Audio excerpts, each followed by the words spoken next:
chosen links. Chosen links by Boaz.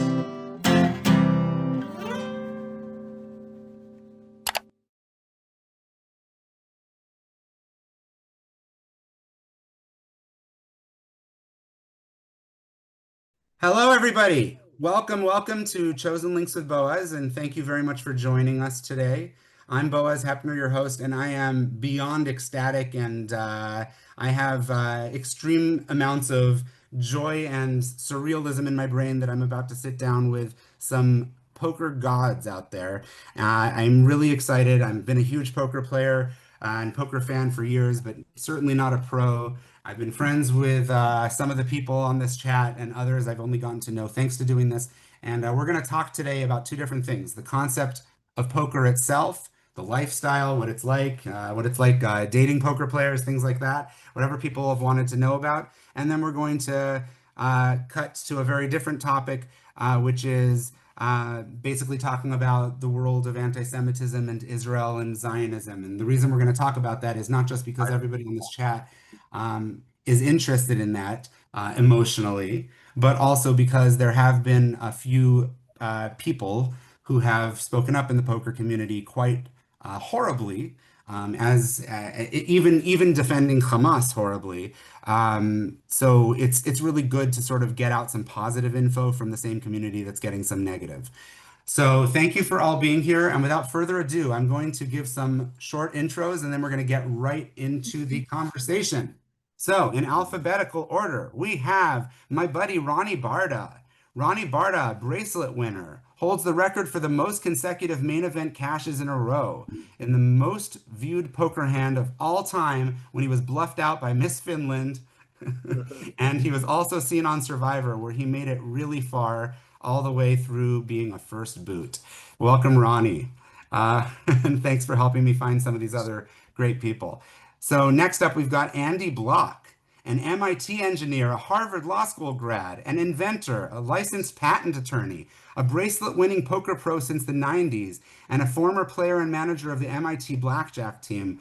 That part sounds awesome. And we just found out yesterday we have like 4 friends in common, which is an extra cool thing. So welcome, Andy.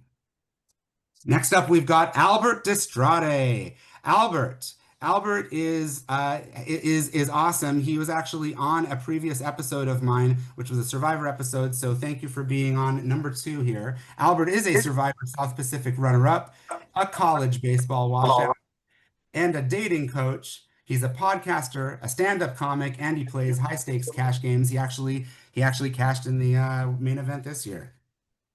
All right, moving on from Mr. Albert, we've got Ari Engel. Ari Engel is a poker pro for 20 years who's played more live tournaments than anyone else in that time frame. He has 4 bracelets and 19 rings. Also found out we have a friend in common just yesterday. Small world. Welcome, Ari. Thank you. Now we've got Amnon Filippi, father of 2, professional poker player for over 20 years, appearing on Game Show Network's High Stakes Poker, friend to so many. Thanks for joining us today, Amnon. Next up, we've got Jeff Gross. Jeff has played poker for 20 years, done over 200 podcasts, hosts the GG $1 Million Weekly, and played soccer at University of South Carolina. He's married with 2 kids in Miami, and he is joining us and being an awesome guy to be on this because he's currently on a boat with his family in another country. Thanks for being with us for the time you have. Next up, we've got Mike Matusow, who I'm often going to refer to this episode as the mouth because we got 2 mics. So we've got Mike Matusow, a 4-time WSOP bracelet winner, winner of the NBC National Heads Up Championship, has over 11 million in tournament winnings. Thank you for joining us today, Mike. You're welcome. Next, we've got Eric Mizrachi. We're about to start 3 people in a row with the same last name. No coincidence. Eric Mizrachi, a professional gambler and poker player living in Las Vegas, married to his beautiful wife, Tracy, with an amazing daughter named Claire, and also happens to be a twin of somebody else I'm going to get to. Welcome, Eric. Let's move over to your twin who looks absolutely nothing like you right now, at least. I'm the better looking twin. And we have the other Mike, who we're going to refer to as the Grinder, Michael the Grinder Mizrachi, winner of the most recent main event, immediately inducted into the Poker Hall of Fame, unprecedented, I believe. 8-time bracelet winner, the only person to four-peat the 50K Poker Players Championship, top earner with only over 28 million from tournaments. His consistent excellence across multiple variants makes him one of the most respected mixed game players of this generation. I gotta say, he's the one person who gave me his bio, and in the time frame it took him from giving me his bio till this episode, I literally needed to update the bio because he won another 11 plus million in 2 tournaments. Like, holy shit! You All might have to right. update it again while during this interview. By the time this airs, Yeah, might be playing. All right. Then we've got the third Mizrachi brother, the elder, the one who probably introduced the poker to his others. We've got Robert Mizrachi. Robert has 5 bracelets, the oldest of the brothers. Did introduce Michael to poker, I'm assuming also Eric, and will do anything for friends and family, which includes this podcast. Robert was really the glue that brought this together, honestly. Once Ronnie introduced me to Robert, it just took off. Next up, we've got Daniel Negreanu. Daniel, amazing human, needing no intro, 7-time bracelet winner, Poker Hall of Famer.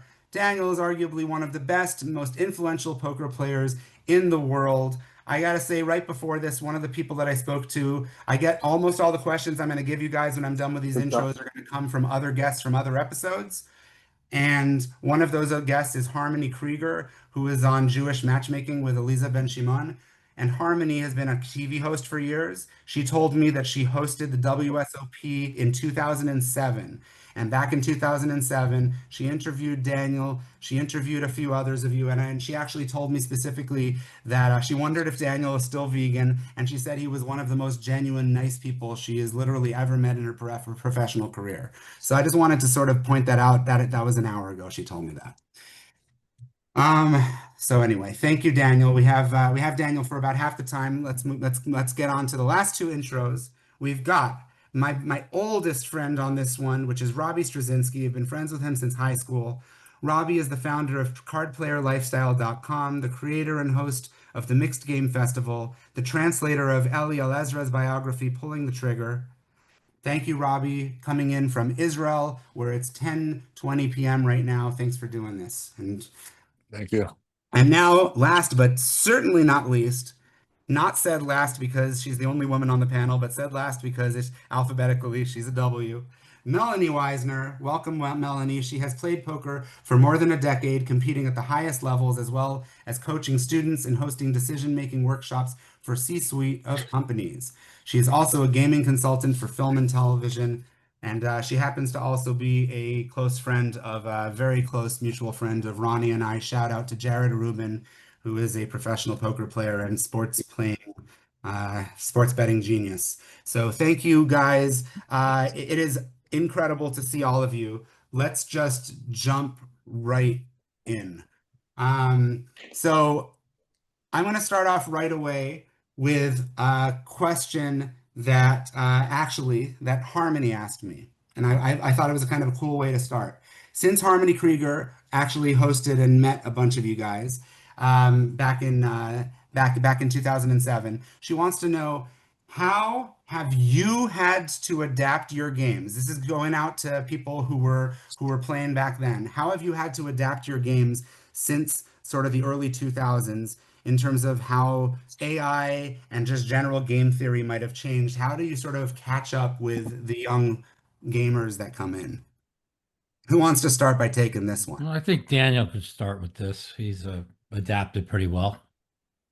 Okay, Mike, you throw it to me, I'll catch it. All right. So, yeah, I mean, there's a lot of different ways to do it. One of the things that's, you look at Grindr, right? Which, by the way, Grindr, I've wanted to, you screwed me kind of, because I was going to come to your final table and be there for the whole thing, but I was tired, so I took a little nap, 20 minutes. I took a nap for 20 minutes. I told you 1 hour. 1 hour. Okay, listen, you should have set your clock up. I did. For 1 minute. You finished them in 45 minutes. That's an unprecedented. I told you. Okay, well, your fault. I wasn't minutes. there. But anyway, again, thank you. hats off to Grindr is a perfect example of somebody Thank you, brother. who can still continue to win, despite, I mean, from my guess, you're not spending a lot of time in the lab on solvers and stuff like that. So I think what we find with poker and the evolution of it is what all those AI things did is it made it easier for people that are not necessarily talented poker players to be able to compete, because they have good study, a study background. They're studious. They know how to like learn, in that sort of format. I think it was worthwhile to sort of learn what they learned and understand one thing. What they're trying to do is they're trying to replicate what AI can do, which is impossible for the human brain. So the application of it is going to be misguided and they're going to make mistakes. So without understanding what they're learning, it's difficult to sort of understand what mistakes they're making. So I thought it was worthwhile to sort of take a deep dive and take a look at what they're learning and see some of the things that I go, okay, this is bad. This doesn't make sense. And, use the combination of wisdom, 20, 30 years of experience with also a fundamental understanding and knowledge of like how their brains work, right? If you understand the mechanics of how they approach a poker hand, it's much easier to exploit them in certain ways. For example, the simplest example, a lot of GTO guys that want to play GTO, they have a defense on the river. They're like, oh, I need to call here like with 40% of my range, okay? 50% of my range. So theoretically, you could exploit them by literally never bluffing or, like the grinder, just bluff them every time. But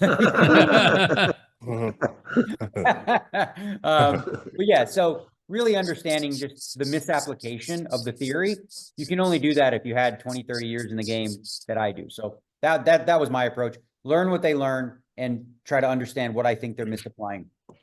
I mean, if they're calling optimally in the end, you can't exploit them. But there's other ways you can exploit the GTO. Like there's no. You can in tournaments though. In ICM spots in tournaments, yes. You can. Like for example, if I played a tournament with 99 bots, we're all going to call it the GTO frequency, and we're in a tournament. I could literally never bluff the river, right, and always value bet. And if they never adjust, like I'm going to, from an ICM perspective, do much better. Right.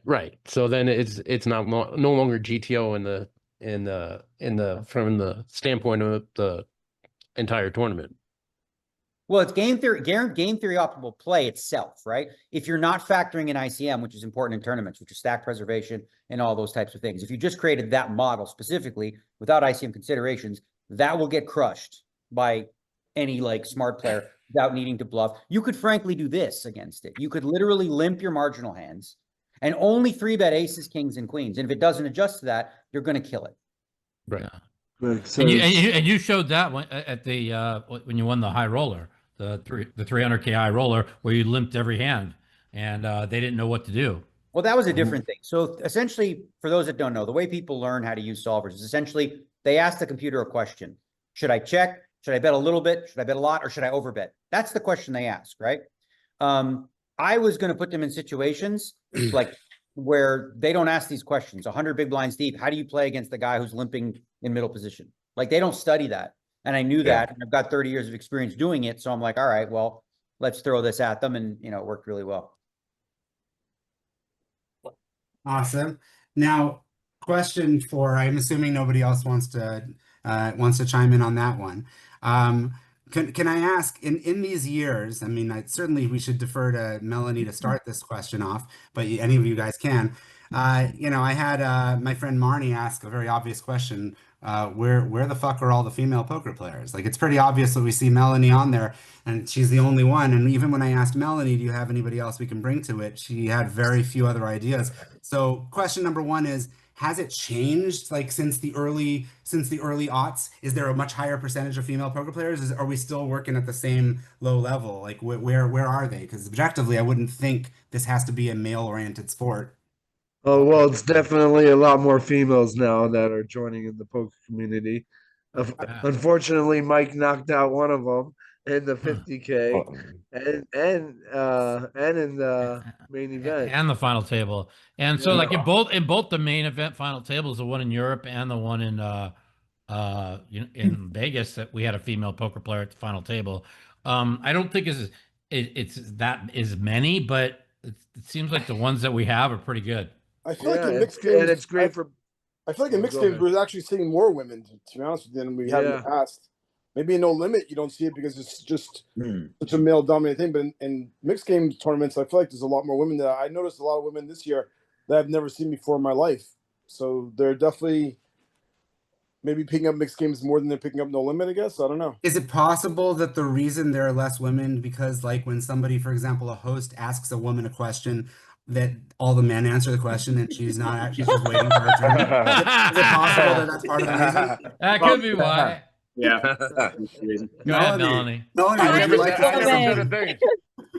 That's Kind of funny. woman that won't like take that in stride or just, enjoy that joke, is the kind of woman that wouldn't fare well in poker. You know what I mean? You have to have a very thick skin. You have to do very well under pressure. You have to enjoy super intense competition.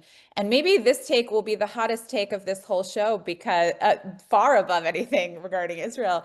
But I don't think that the reason more women aren't play poker is because there's a barrier to entry. I think it's because they don't want to play poker.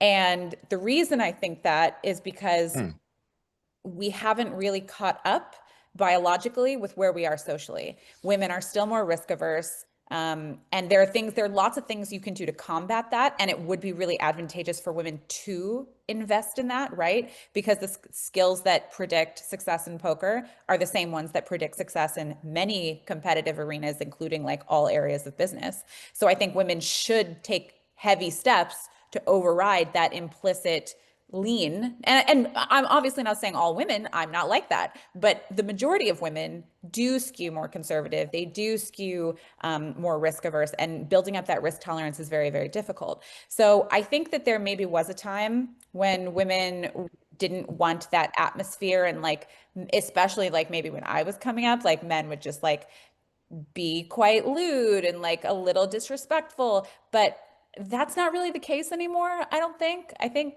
think like the behavior is like pretty okay, and poker's clearly on this, public streamed arena. It's not really like this back alley thing with cigars and the boys game anymore. So I think that step has been really improved. And I think if more women are going to play poker, they have to realize that their initial gravitation to it, they might treat it as like something to improve their business acumen, their competitive acumen, and then become more acclimatized and more willing to tolerate that risk.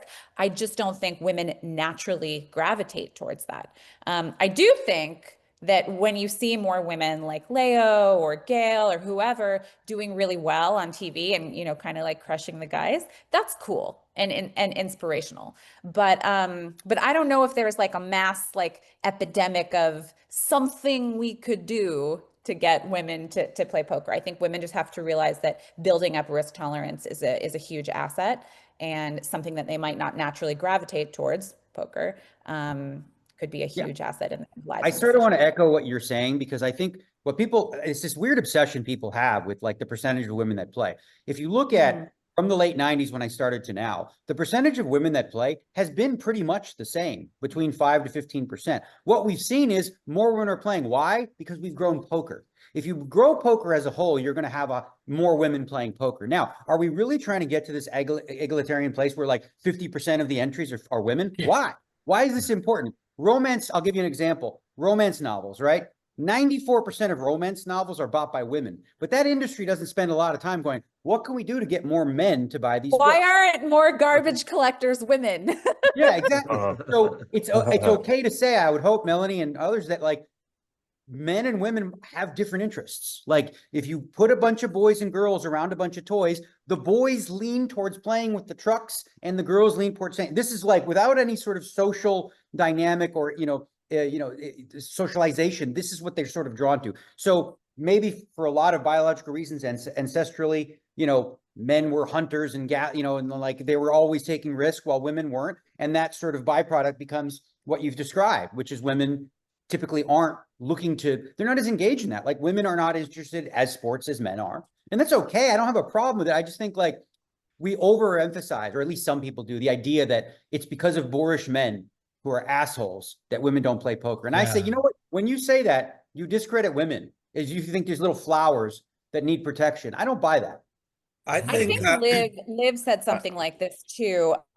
She and I were reading some really interesting studies that I can link or whatever later that sort of talk about this phenomenon, and that like when women and men are kind of separated into different groups, they did like some Scandinavian study, like they automatically like gravitate towards different percentages. They don't separate themselves equally.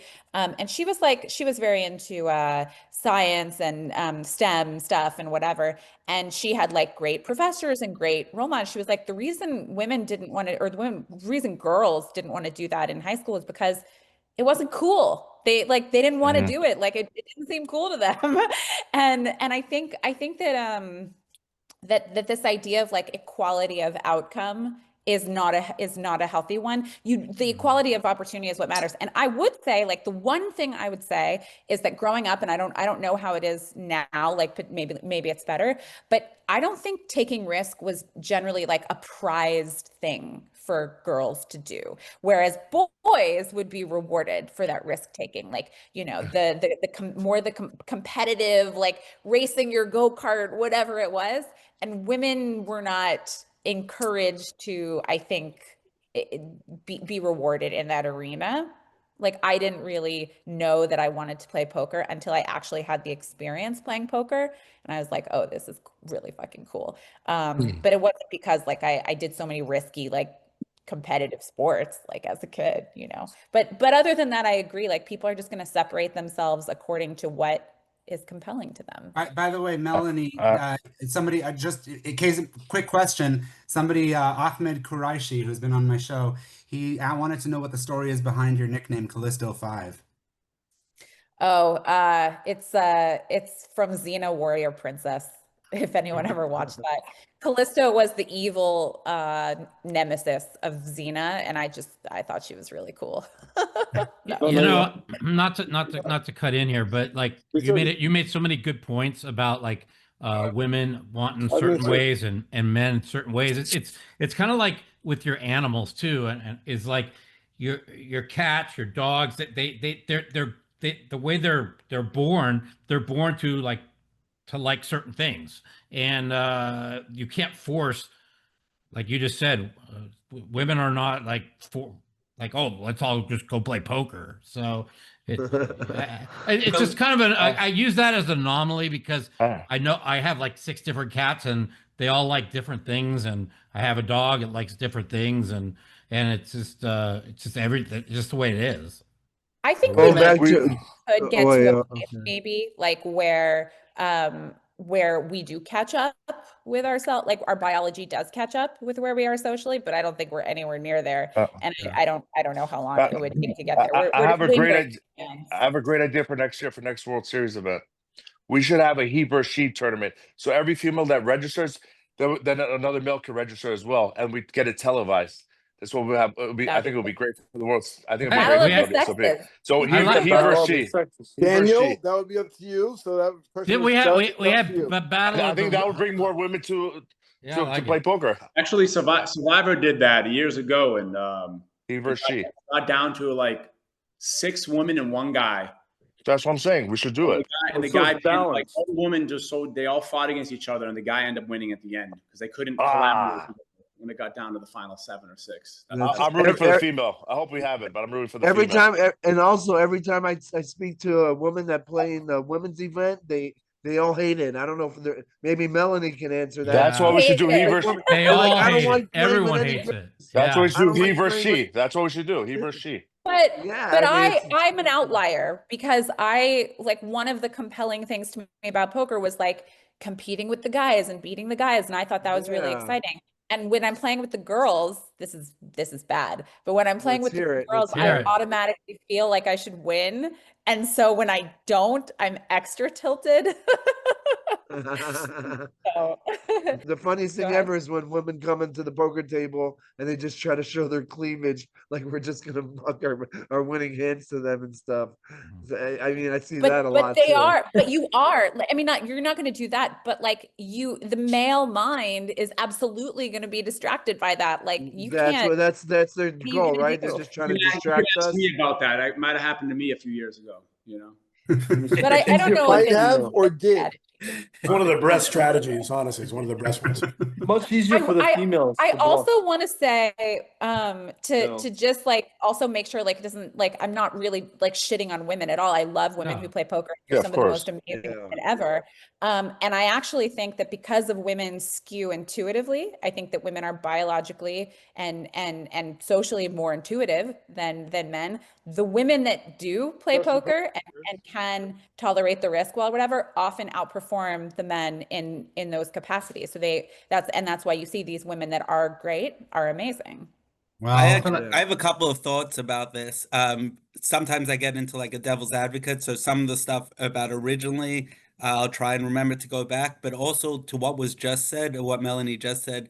I never thought about this before. I haven't seen people discuss it, but perhaps like in this solver world where like finding the answers is not like, I think in like math, men do better than women overall. But once that becomes a little more equalized, perhaps doing well in poker will be more about the emotional part of the game. And perhaps that could like change the dynamics going forward, where a woman might have a better edge, understanding people and better in tune with their emotions. Perhaps, I don't know if that's a stereotype. But going back to like the men versus women thing, Yes. I think it is important to acknowledge that yes, equality of opportunity and all that kind of thing. But in poker we learn that we should focus on the things that we can control, and then the things out of your control you just like leave it aside and try not to focus. So all that stuff is out of control. I do know, and I think like the poker world has gotten much better over time, but overall, to whatever extent it helps, having a welcoming environment, having, the bad actors kind of be punished or whatever it was. I mean, it wasn't very long ago, this is not really a woman thing necessarily, but it wasn't very long ago that there were like, everyone knew, like you went to LA, like people were gonna like toss cards at the dealers, spit at them, like treat them really, really badly. Like these kind of like open bad behavior in the poker world They still was do. very much accepted in a lot of places, and it's not as accepted, but I think we're a little bit remiss to say that that's like 0% of the reason why there's a lower percent of women. Of course, like I mean, not of course, but I would guess like in this like perfect world of everyone behaving right, that it might not be 50-50, but it also might not be 95-5 like it is now. I think like kind of what your point talks about is, and that's the true part of it is poker is, like Melanie said, sometimes kind of this like boys club, kind of this like smoking cigars. Like it's one of the few places in society where, let's just face it, the conversation at poker tables sometimes is a little bit politically incorrect. And guys, for just societal reasons, and I work on this as like a dating coach, there's a lot of creepy guys out there. And unfortunately in poker, we don't have the most socially adept people all the time, right? We have a lot of guys, let's just face it, don't spend a lot of time around women. So when a woman comes to the table, you feel this weird energy where a lot of guys can't handle themselves, treating them as an equal, treat them as just a regular person. They get weird, they get awkward, they make a lot of dumb comments. And I think that like, that's a good point by Ari. Like we kind of getting away from that, but that's like, unfortunately, that's bigger than poker. That's just like a societal thing where guys, especially today, because of technology, are getting worse with social skills, not getting better. Way worse. I mean, yeah. I saw a study that said that 61% of men age 18 to 24 have never approached a woman. That's so the average male, Mike, in their lifetime, the average male will do less than 10 cold approaches, meaning see a woman and just in a public place, start a conversation from scratch. The average male will do less than 10 of them. So I've done that in one night a million times. I want to say that's funny. That's so funny. Yeah, I'm sure they wasn't able to talk when you approached them.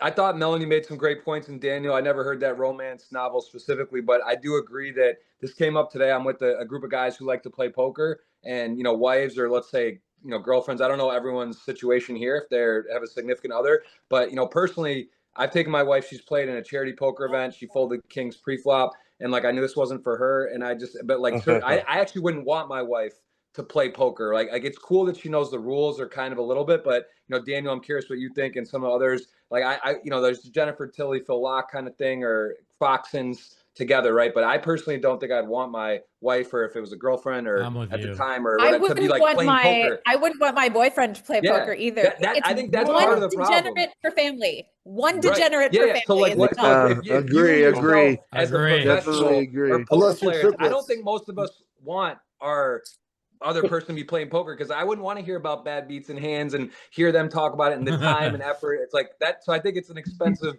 habit. I think that's actually a big part of it. That all the poker players out there aren't really deep down. They don't really want that to happen. I think that's kind of true. At least for me. I think she's a great poker player. I mean, I want her to play. Why not? If she loves to do it. I don't imagine Alex Foxen thinks, I wish Kristen didn't play poker. Right? Yeah, but that's an extreme example. But they're an anomaly. Like, right. Well, listen, Amanda playing poker, I think that's great. Like, I don't have a problem with it. I think where you're getting to maybe is like if two people become very, very serious about it, professional. Yeah, but I mean, I can't imagine there's many guys out there like yourself. Your wife plays a charity event. She has a little bit of fun. She says, "Oh my God, this is fun." Like, I don't think that's really a main issue. Like the idea of bringing your work home with you and all that. It's really situational, I think. And like for a lot of men who are insecure, it could be really, really difficult to have a female who's maybe better than you or challenging you. Yeah. And that can create dynamics in the relationship that are problematic historically. Men don't do that well with women that are stronger, smarter, and more powerful. That's typically not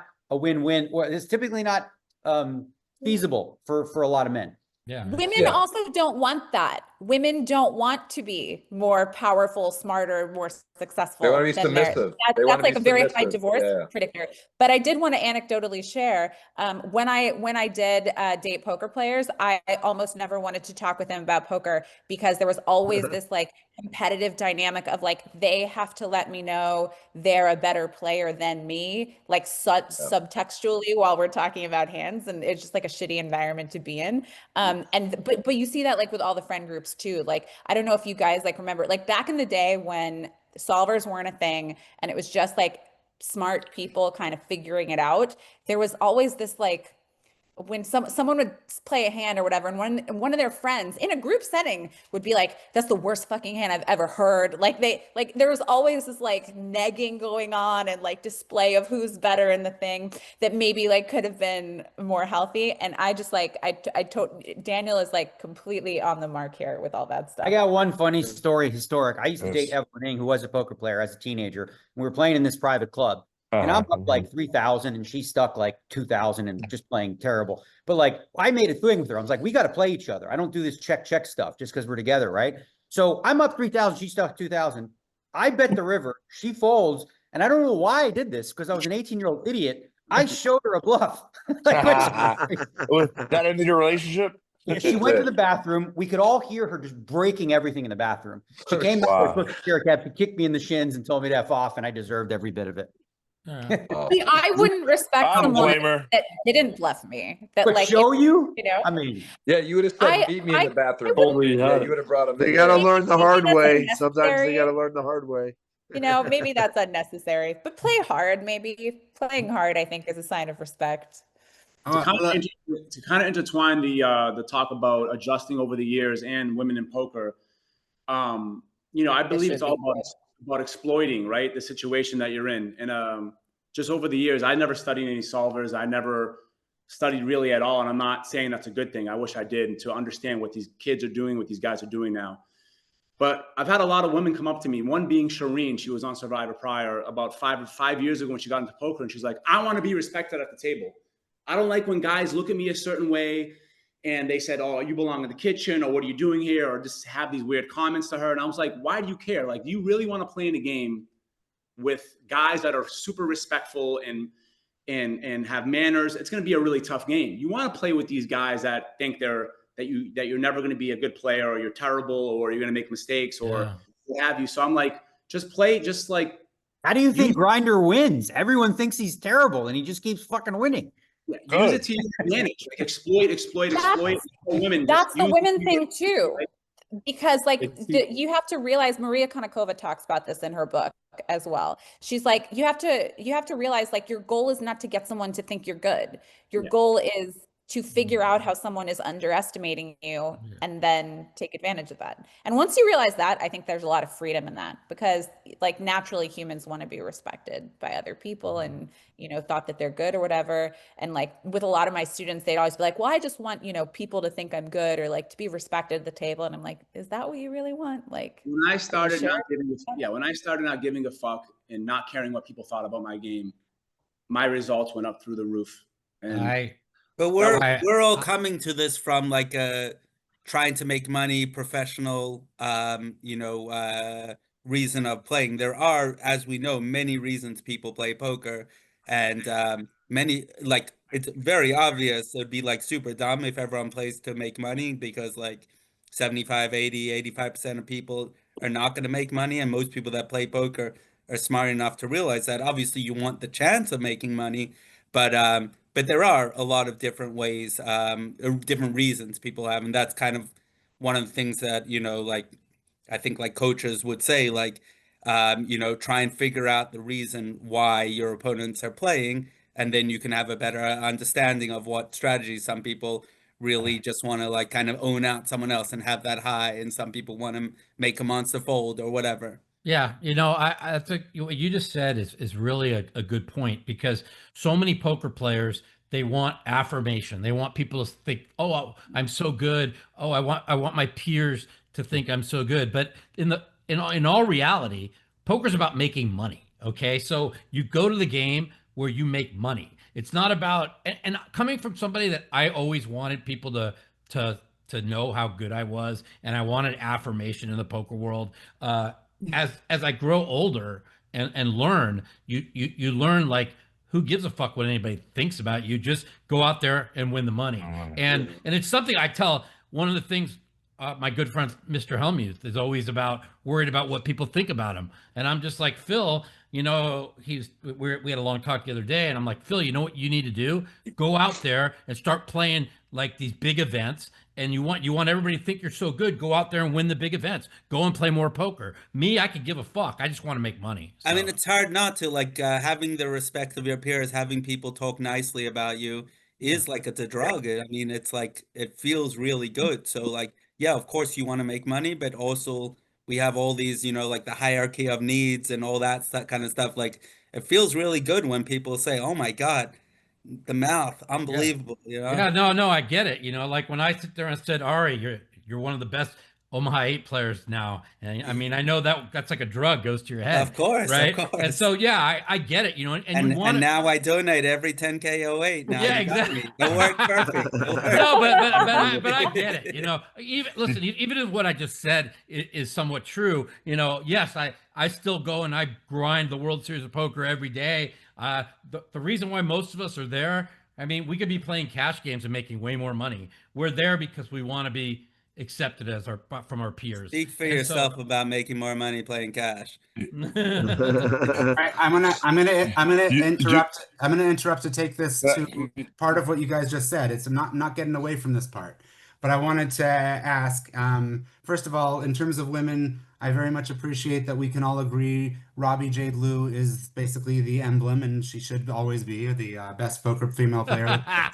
So she hates me. I told the truth. That's why. I hung out with her a few times this trip. Yeah, but she's nice. So what I wanted to actually ask. Did you learn anything from her grinder?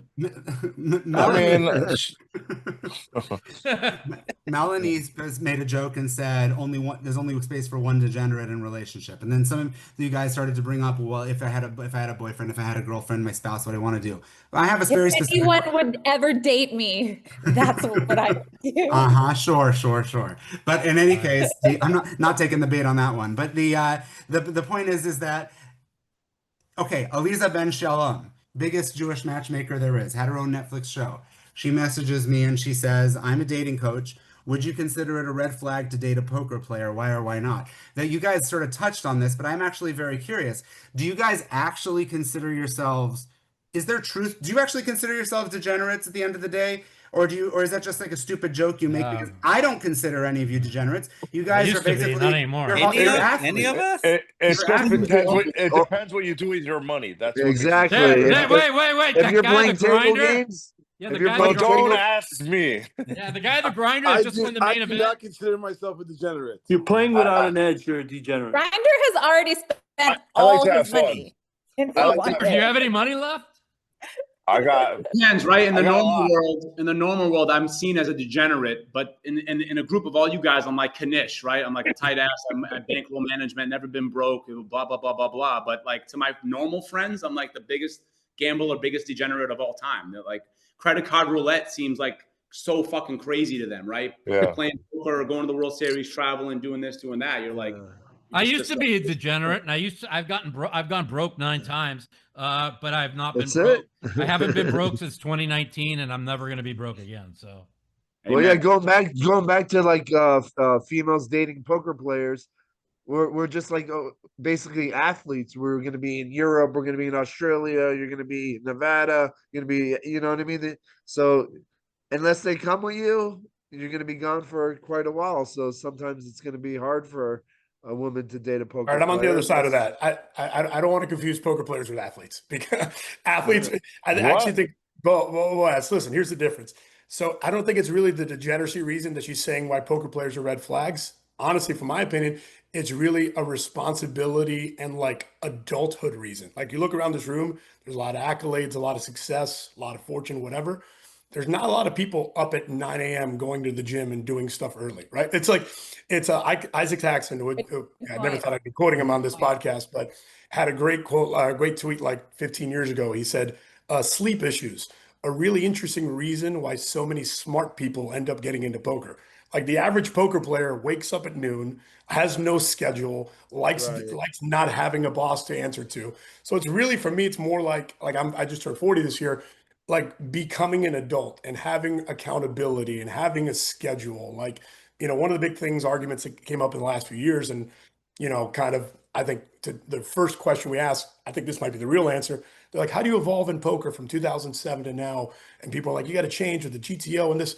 To me, it's like poker's evolved to how can you get in the best games? How can you network the right way? How can you do these things, right? All of these things to me are the most important vehicles to make the real money. The guys making the most money in poker, a lot of people don't even, you know, these guys know it, we know it, but a lot of people in the public don't know who they are. But in addition to that, when you see poker players, right, who like are used to being their own boss, setting their own schedule, setting their own travel, have to make a schedule and show up to a game on time and do this and do that. And like, they're not good with the constraints of adult life. And I think that is the red flag that I want to touch on that, because that's an age group. I think that's not just everybody personally, because obviously younger guys making a whole bunch of money are going to fuck it off and do whatever they want. But when you're of age, let's say 40 plus, and you possibly have a wife and kids, you have to have that structure, or else it's not going to work out. So you're talking, me personally, I think you're talking about an age group, or beginning your poker career, or middle or end of your, you know what I'm saying? As far as like, let's say Ronnie, for example, he's of age now. He knows how to balance his money. He knows how to get to where he's going on time. And maybe he does or doesn't fuck off money here and there. I don't know his everyday schedule, but I'm just saying he's for sure more responsible than he was 10 years ago. And you know what? Like me being 57 this year, right? And coming off of where I played really bad last year at the World Series, and I was really struggling emotionally and stuff. I set a goal for myself. I'm going to go to bed I'm going to take my medication at the exact same time, which was 1 o'clock. Then I would take to go to bed at 3 o'clock. I woke up at 11:30 every single day. I ate breakfast at exactly that time. I took my medication exactly that time. And when you get on a schedule, which I have never done at the World Series, every single day, ate at the same time, took my medication at the same time, went to bed at the same time, you get results. And even if you don't, like, I didn't win this year, like I had 5 different people come up to me and said, Mike, I've never seen you more focused. I've never seen you playing so good. It's been 10, 15 years I've seen this. And that I think has a lot to do with structure, eating. I had meals delivered to my room. I had a refrigerator full of meals, and I ate good, slept good, and was taking my meds at the same time. And I think that had a big thing.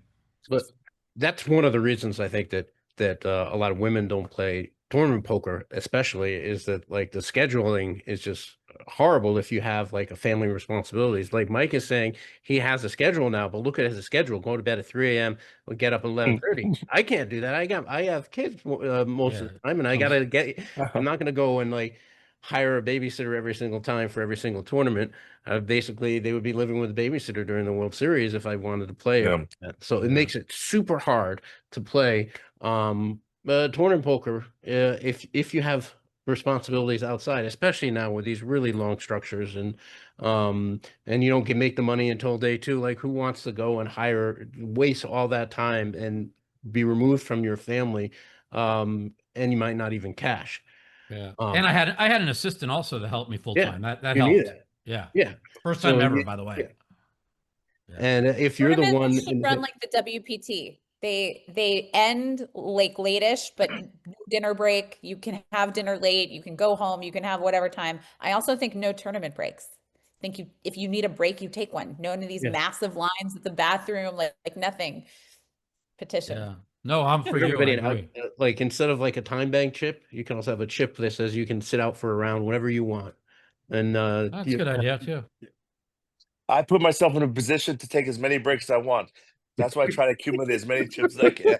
40 minutes later. And the grinder's the opposite. He got on a really good schedule, drinking Day really 6. consistently. Day 6 didn't strip show club up. consistently. Showed up 40 No, minutes that's not late true. for day 6. That wasn't true, Mikey. I was playing a lot of slot machines during the night. I went out maybe a few times. I was with Kane Callis. He said he left you at the Rhino at 7:15 and you were still there. That might be true. Who knows, Mike? If you didn't show up 30 minutes late, everything would have changed. That's true. How did that work Butterfly out, effect. Mikey? Butterfly effect for sure. But I still don't think that was a good idea, but it was good for TV. It was fun. Yeah, look who showed up, Mike. Just gave him a chance. Give him a chance to catch up. I want to be able to bounce to Jeff and Daniel a little bit more because I know that they both are a crazy time crunch and the rest of us aren't the same way. I'm going to start by asking a question if they want to take either of these things. Nathan Agam said to me, how is the new U.S. federal tax law, which I'm sure you guys are familiar with, that limits gambling loss deductions to 90%, how is it going to affect your ability to make money? Do either of you want to take this? Is this something you've already talked about? We're working on getting it overturned. Well, listen, it is actually, it might get overturned actually. It will. I already bet on it. Actually, you can bet on it, Cal sheet. And it's like a 2-to-1 favorite to get overturned by the end of the year. And I already have bet. Because it's you have bipartisan support now, and casino execs and lobbyists have made it clear to them how destructive it would be to the poker. But to answer the question, if it were to take place, it would essentially end all forms of tournament poker across the United States. It would end, professional gambling. It would essentially force everybody who gambles to cheat and lie even more than they do on their taxes now. Exactly. Yep. I didn't want to say that. Got a little greedier. We are in contact with very, very high-end people. Daniel's in contact with high-end people. I'm in contact with very, very high-end people. And I would bet literally, I mean, I'm not that big a gambler anymore, but I would bet everything I have that it gets overturned. Mikey, I agree. Let's settle down on the gambling. Everything you have. I said I wouldn't do that anymore. I said, but if I was still a degenerate, I would. That's all. As long as you keep the poster behind you, it's okay. Everything else can go. All right. Well, let me ask. We're getting a grinder. We're getting a grinder. He's putting my poster behind. Jeff and Daniel, either of you guys want to tell me?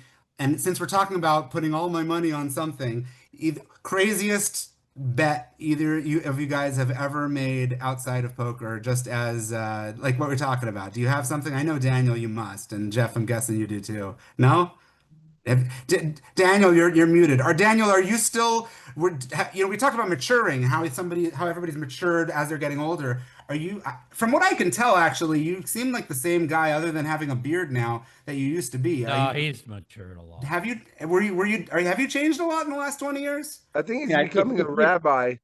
If you haven't changed and grown in 20 years, then you've got real problems, right? I think that would be unanimous for anybody successful. If you're above 40 and you didn't change your ways from when you were 22, 23, 24, the likelihood of you continuing to be successful is very, very slim. So yeah, I think everybody's evolved and changed, and you become less risk averse. I remember I did a speaking event for Kraft Foods, and they asked me the simple question about changing the brand. And the way I described it gambling wise is when you have very little money, right? And you're starting, it's replaceable, right? You can take more shots, you can gamble a little more. However, once you've secured your nest egg and you have money, the idea of gambling it all becomes really, really stupid, and less worthwhile. So let's say, for example, you've built up a nest egg of $5 million.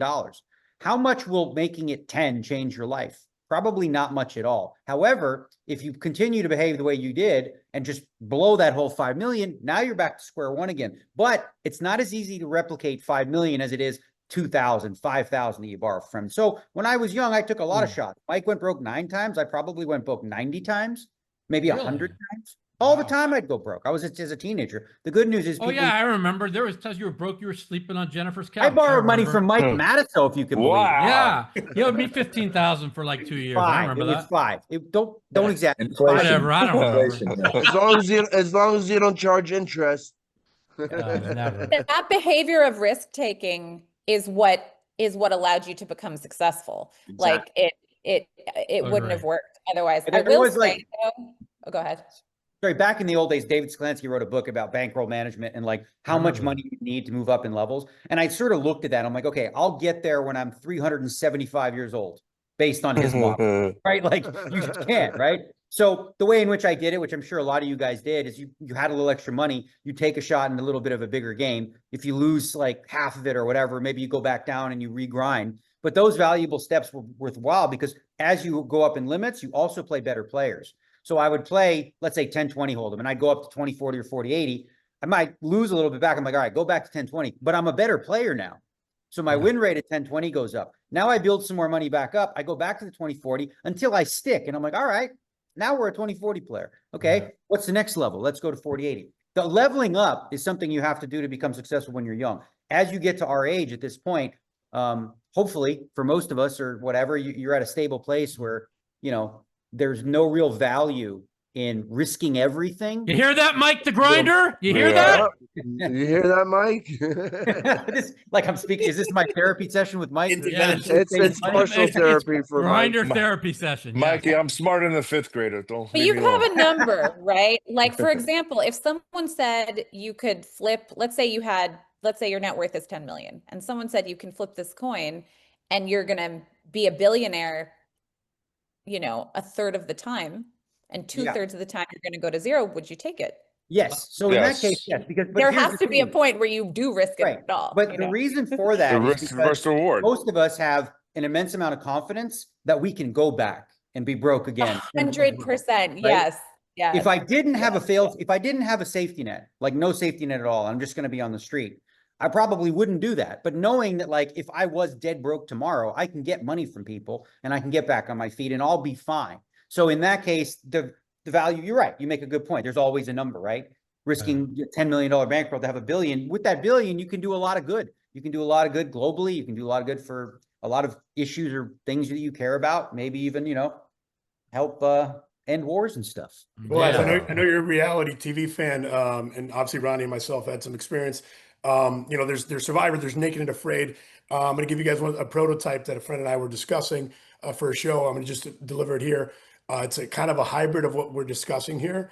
The show is called Naked with 2K, where you start off naked with $2,000 in a major metropolitan city, and you got to figure it out. Love it. So you might get arrested before you get to do anything though.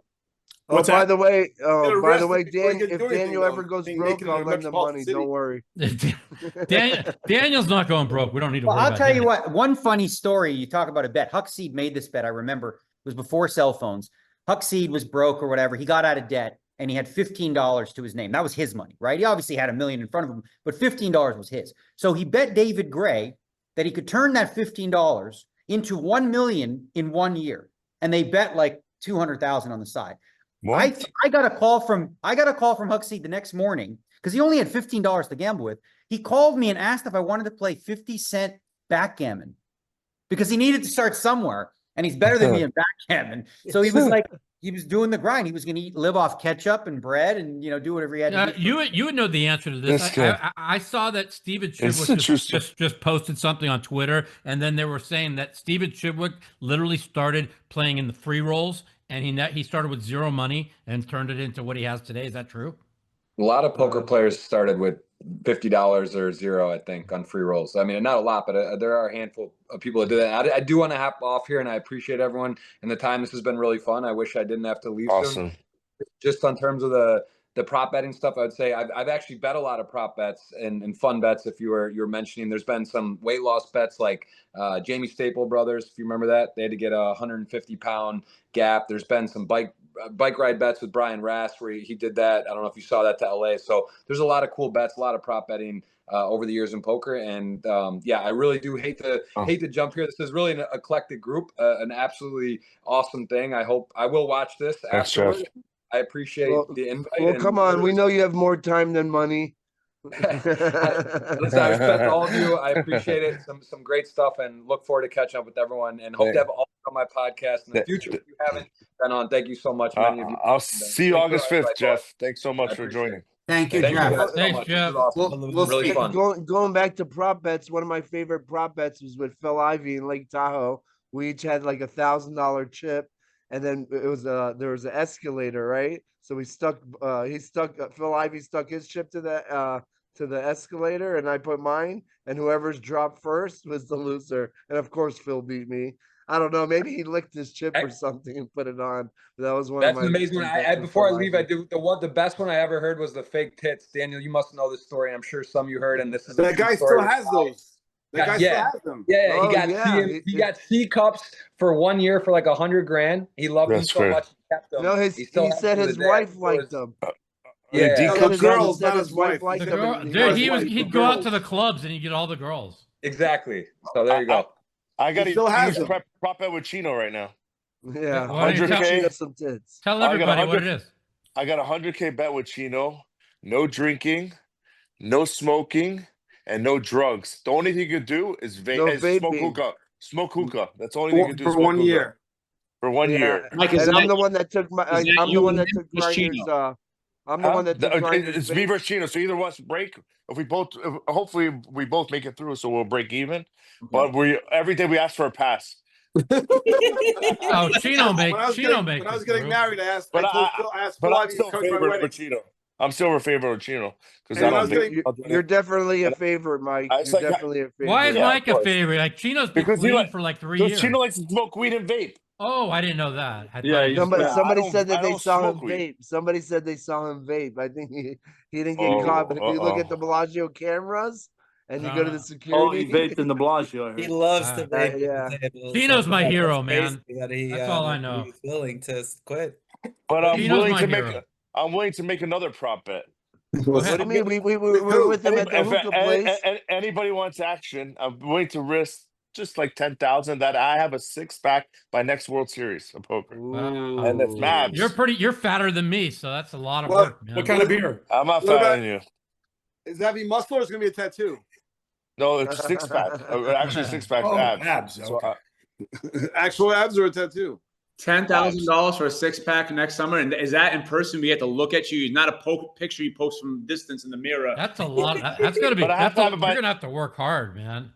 No, that's about 300. You're talking about for the World Series of Poker, Mike, the first day. But first day of the World Series of Poker, the start. Joe, actually, that's about we'll make it for June 1st to 2026. Can we test for Ozempic or no? PEDs are no Ozempic. Okay, fair. I did a bet like that for about 3 months. So I mean, when I saw Mike this year, I can win this bet. I'm going to win this bet because of the Chino bet. It's so funny when I saw Mike this year. Like I thought he had his nose was broken, and I was looking at him, and I'm like, no, his nose ain't broken. His face is just fat because he put on so much weight. It was funny though because he's always been like in such good shape. Hey, Mikey, I gave him all my weight. Mike, I'll put all the weight I want to win the main event. I don't mind. I can always lose the weight. Yeah, shit. I agree. That was pretty impressive, Mike. You know, the most impressive part of the summer, Mike, for you is like forgetting the main event is I was deep with you in the 50K. I finished 12th, and Daniel was, I think, pretty deep too. I don't remember. But everybody kept saying how good you were playing, and you said to me that was the best you'd ever played. Is that correct? That's better than the last 3 PPCs I played. That's for sure. Yeah, I think the experience that got me there, and I just situations, I've seen everything, and I think that's what made the difference, and that's why I prevailed. I mean, that tournament, so I could literally say, even though I finished 12th, I don't think I made a mistake in 4 days. I kept thinking about, We can did I make a guarantee mistake? you, Mike, you made a lot of mistakes. You Probably. just don't know their mistakes. But in my head, you I always didn't say that. You always say, I didn't make any mistakes. Look like, but your barometer for what a mistake is not the same as everybody else, man. But I also know when I make mistakes, like I punted off the 10K 6 max, and it's still, I think about it every day. So. You made a mistake by sitting next to Grinder. No, I never got to play with him. We only played like for what, 10 minutes? We played. Well, actually, Daniel and Mike played the first the first table together. Yeah, Daniel and I played together for a little bit. That's when I took that photo. Maybe twice. Maybe twice. He had a fun hand against Jason Mercier that made no fucking sense. Tell us what was it? He broke Jason's brain. Jason's brain was like, Jason I heard about happened with aces. The board was Queen Jack 7 5 5, and Grinder just bet 4x pot and started laughing and giggling. Like maybe whatever. And Jason had aces and didn't know what to do, and he folded, finally But he folded. But Jason and I have been playing a lot together. We're playing a lot of cash in Florida. Actually, the craziest hand in that 50K when Bryn Kenny, the last hand of the tournament, broke. The last hand was incredible. I can't believe Bryn did that, and he said, "If I break this 9 and I'm wrong, I'm gonna feel like such an idiot." Really, I mean, people don't realize if he wins, if he stays pat, he's up to 6 big bets. And anybody who knows limit poker, 6 big bets is an eternity. Is an eternity. You always have only he definitely made a big mistake. It all worked out okay, Eric. It all worked out okay, guys. Don't worry. Yeah, it was a brain fart. I don't think it was a brain fart. I don't think it was a brain fart. He was in a fucking blender, man. I just put him in a bad situation. But you saw that after he broke it. I think my comfort level, that's what made him break. How much experience does he have at deuce? How much experience does Bryn Kenny have at deuce? A lot. He plays all the games. He plays right. He plays good. He plays very well. Games good doesn't mean he's supposed to. Who breaks the 9 there? Nobody. 9-7-6. I don't know. Daniel, nobody breaks the 9 there. Nobody. Especially against Grinder. Nobody plays deuce. Breaks the 9. Daniel, would you have broke that hand? I think we talked. No way. Against most people, I think you break, but against the Grinders, a special individual. Grinder could have had a full house there. How's that working out for you guys? Yeah. But you know what the crazy part is? After Bryn lost that hand, he just stood like this, and he was like in shock. Like, well, he was talking to himself, and he was like, "Yeah, he was talking to himself." It's a tough hand to break in that spot. But I guess you have to break. Yeah, after you see my hand, everybody I talked to said they would have broke the way. It's probably a correct break in the long run, but I mean, maybe against Mike. Not against Mike. Not against Mike. Mike could have easily had a full house there.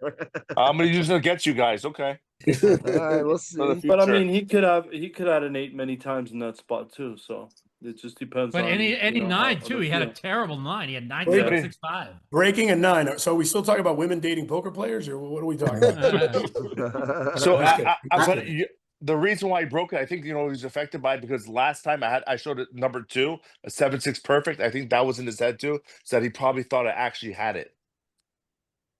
And I think that was, if you remember, I beat him at that big pot, and he made he made number 5. He made it 85.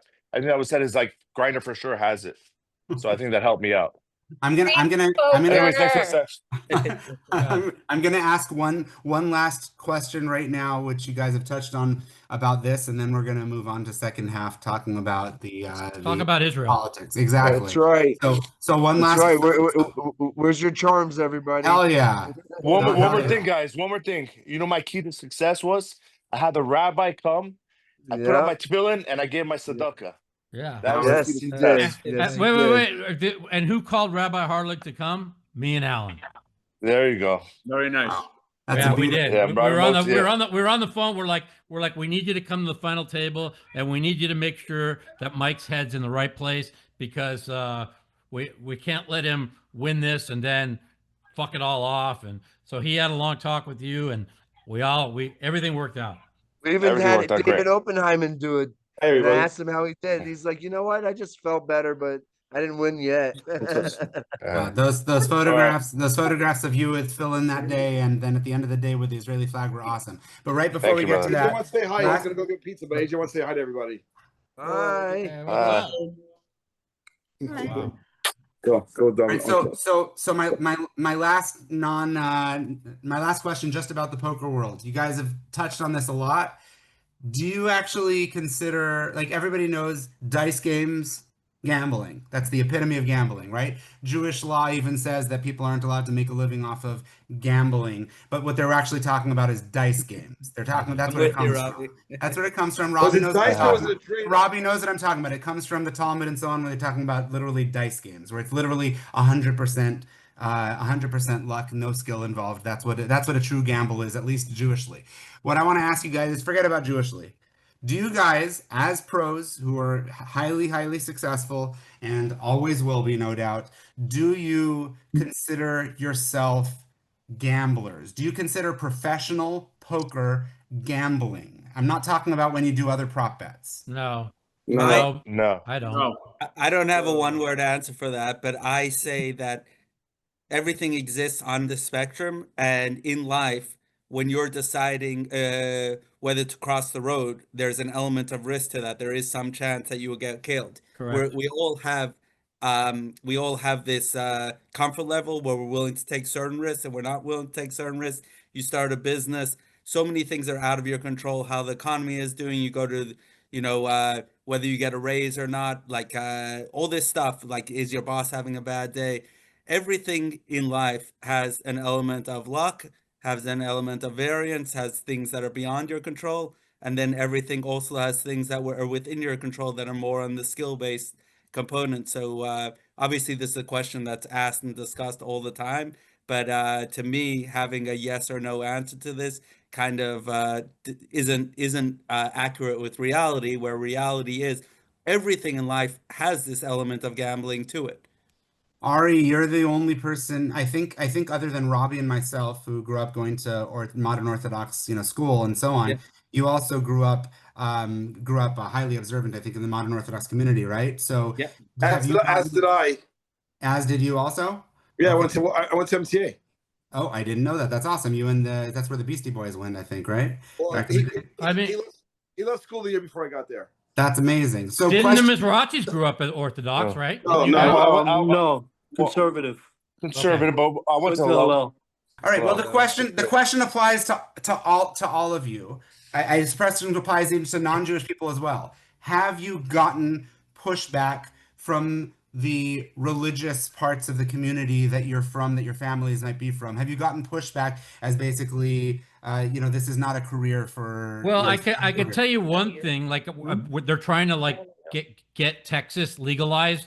And get poker and casinos built in Texas, and the big pushback they're having is from the religious communities. And I'm not just talking Jewish, but like the very Catholic Christian communities, and so that's why they haven't been legalized yet, because they have a very big pushback. Well, I can just talk about. Go ahead. It doesn't matter how successful I am and how much money I have and how often I help my dad or my mom.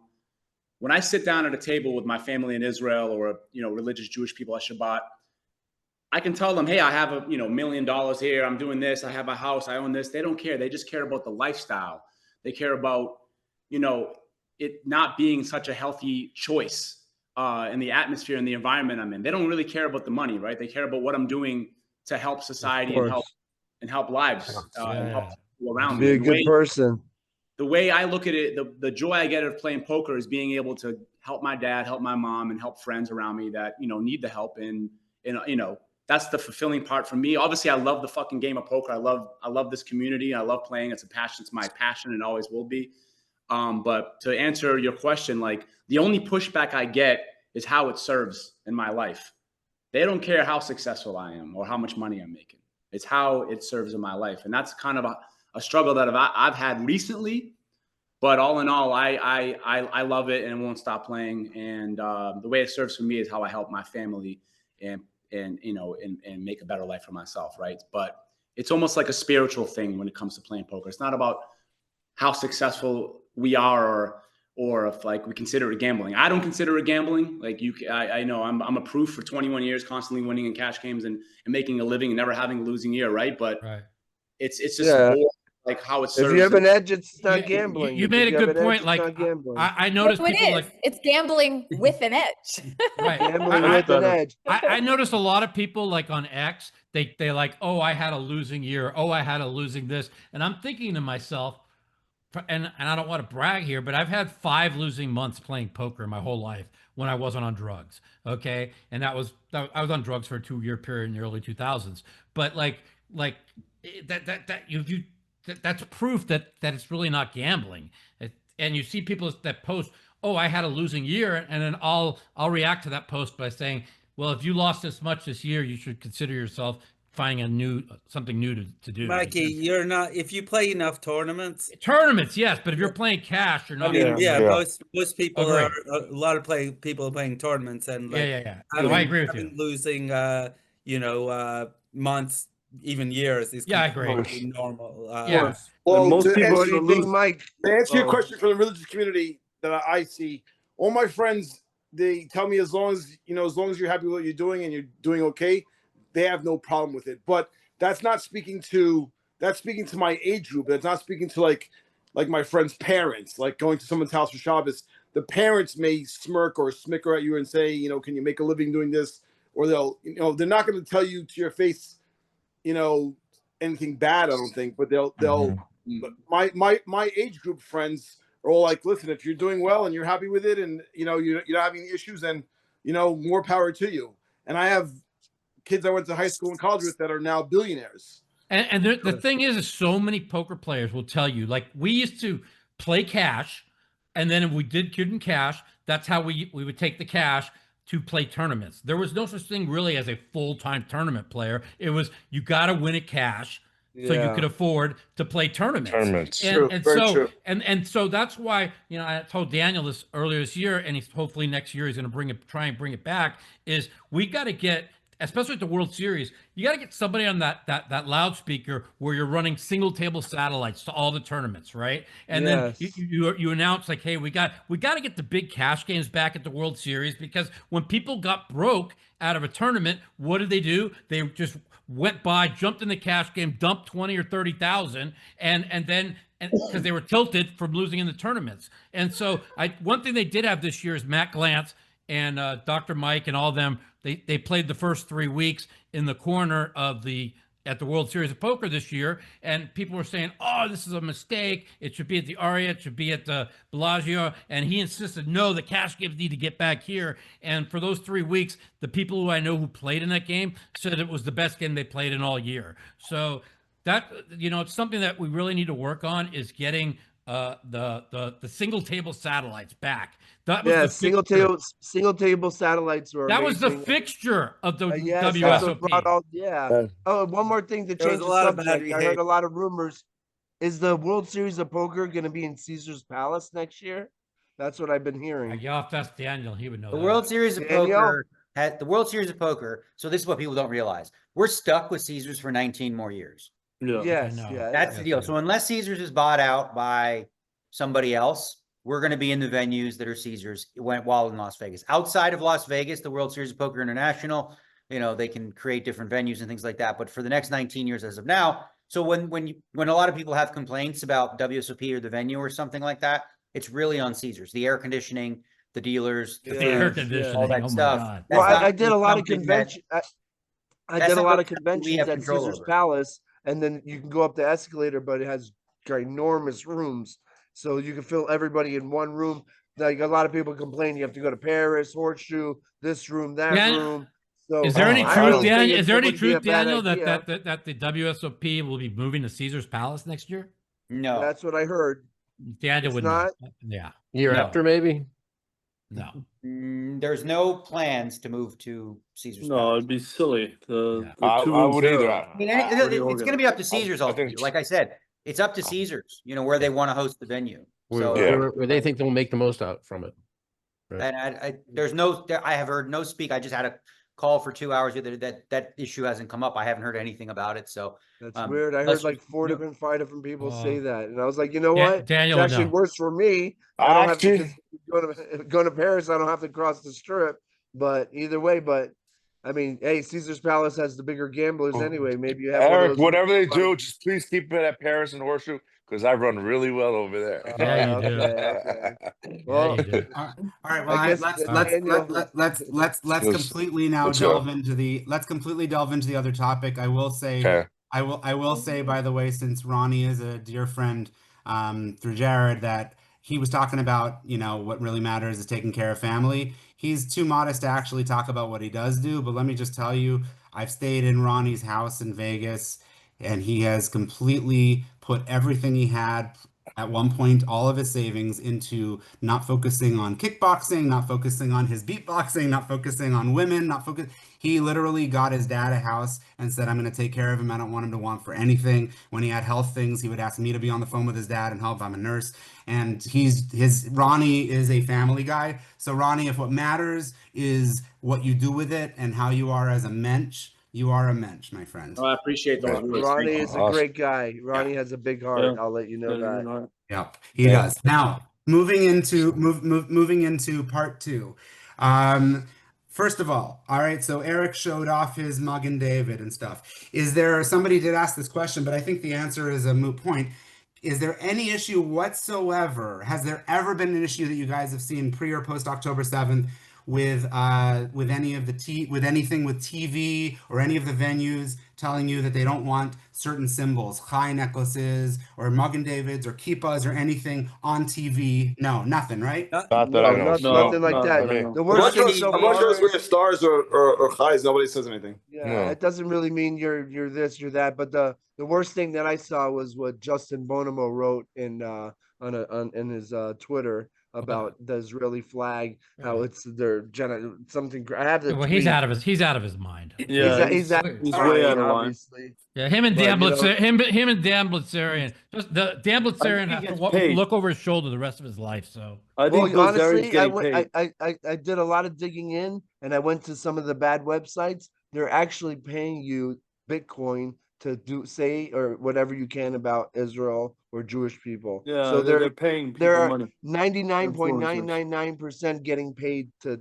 do all that stuff. All right, well, that was straight up a question that That's actually our disgusting. friend Ronnie knows our buddy Yoni, and he straight up asked the question, what Eric's saying. How do you handle playing with someone like Dan Bilzerian or Justin Bonomo, known for their anti-Semitic statements? And by the way, right when I put this poster up, some of you guys saw that tweet. There were a couple of people on there saying, did you invite Justin Bonomo? I didn't respond, but my answer was obviously going to be a resounding no. We're not even playing with them. Well, I haven't seen either of them. He's I didn't scared to think go Justin there. Bonomo. Yeah, so he hasn't even showed up for the World Series of Poker. He was there. He never shows up ever. I haven't seen him once. Let him stay in the street and protest. He was in the high roller. Daniel played with him in the 100K or 250K. Oh, I haven't seen him. No, you're wrong, Mike. He didn't show up this year. He doesn't have money, and he has no backer. Good. Really? Good.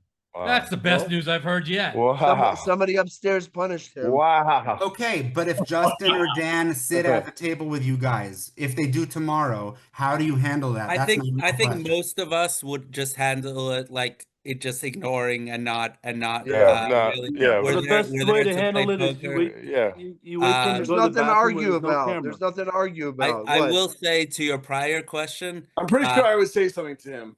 To your prior question, I played, it was probably approaching 15, 16 years ago. I went to France to the Aviation Club, which was a famous club there. Where they had poker. It's no longer around. It was amazing. And they had no religious headgear. I was wearing my yarmulke in there or into it, but not actually in. And they made me take it off. I could wear a hat or a baseball hat or whatever. But they wouldn't. And Bruno is Jewish. It wasn't like an anti-Jewish rule. Actually, like most France is has this like really strong secular like part of their constitution or something like that. I think it was actually like more of an anti-Islamic thing. But either way, it was applied to all religions, and that was the only place I've ever been where I could not wear a yarmulke or anything like that. Have you guys ever experienced anti-Semitism where you had to see how the organizers were going to deal with it? When we were in Nice, France, we got invited. What was the guy's name that gave us the buy-ins and he flew us out there? Philippe flew us. Yeah. Okay. So like when we were down there, right? There was people that were looking at you and would ask you if you're Jewish, right? And I asked Philippe at the time, I'm like, if Philippe is also Jewish, I'm like, what's going on down here? He goes, the anti-Semitism down here is really bad. And that was in what, 2004, 2005? No, it was after 2008, 9. Yeah, 7, 8, 9. Yeah. And so now it's like, from what I mean, I just by watching what the Macron's just saying and stuff, it's got to be really bad in France. I don't know. I was always really happy. Europe is the worst. I was always like I wore a yarmulke for a long time playing poker, and very openly Jewish. I think most of us are, but you know, having started in that way was just more apparent to everyone, and that was one of the things that I was like most impressed coming from like the Orthodox background and not really like growing up. I didn't really every school I went to was all Jewish people. You know, our social lives revolved around religious lifestyle, so I didn't really have such a connection with the outside world, quote unquote. And I was like super impressed with how the poker world treated me throughout the, you know, I've been in the poker world now for like I think a little over 20 years. So overall, you know, maybe we're gonna talk about like a couple of people or situations, especially like since October 7th, where the world is like very heated and like social media tends to bring out the worst in people, even not like this particular subject. But I think it is, at least from my perspective, important to note how like overall it's been such a great world where like, yeah, of course there are bad actors and some bad behaviors and all that, but I found it to be very, very encouraging, not just to Jewish people, but to minorities of different groups, and overall a welcoming place. Wait, so I'm gonna echo everything Ari said. I haven't spoken. You know, it's a Poker Pros show. I got $380 in lifetime mob winnings. So but you're the man, Robbie. Yeah. Well, I will just echo everything Ari said, which is true. Also, never experienced anything. You know, I wear a kippah often at the table as well. But I will definitely say that from the business side, you know, so I'm a media guy in the poker world for many years. I don't have like a smoking gun kind of a proof, but I know for a fact that there are certain relationships that I have lost, former writers of mine. You know, certain things used to happen that don't happen anymore. And the only thing, I'm always very self-reflecting of like, well, maybe it's me. The only thing I could point to is like, oh, well, I've become a little bit more outspoken, and all of a sudden, you know, I'm not, you know, getting advertising dollars from so-and-so anymore. So that's definitely happened. But I will say, as far as like experiencing anything publicly, again, I'm a recreational player, but something we did last year, we worked for many, many, many, many months on raising money for widows and orphans of the IDF. And this is something that worked on together. It was going to be taking place at the Bahamas. Yishai Scheinberg, founder of PokerStars, was involved in this. GG Poker got on board. Daniel was there. Ari played in the tournament as well. That's when Justin went crazy. Go ahead. Exactly. But let me just give you the background, is that we worked on this for months, but we worked on it in secret. And I almost felt like, you know, it's the only time I felt like I had to hide something.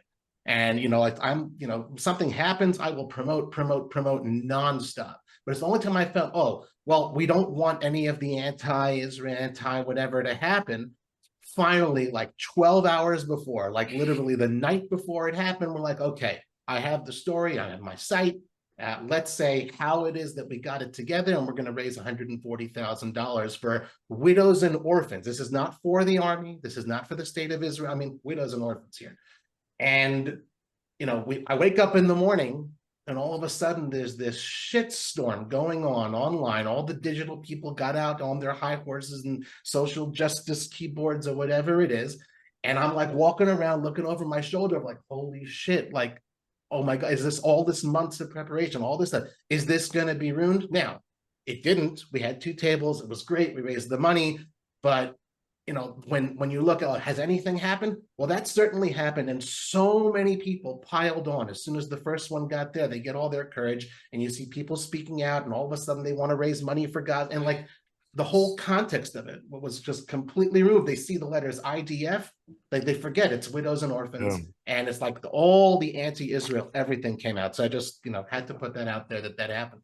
Okay, so Robbie has obviously received major backlash for supporting Israel, living in Israel. He's the one of them on this chat who actually lives there.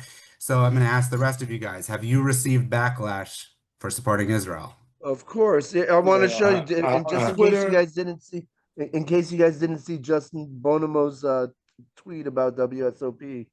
I'll read it to you. He said, "The Israeli flag is an emblem of genocide. I'm disgusted to see the WSOP allow it in their biggest stage after threatening to disqualify me for wearing a simple Palestinian scarf.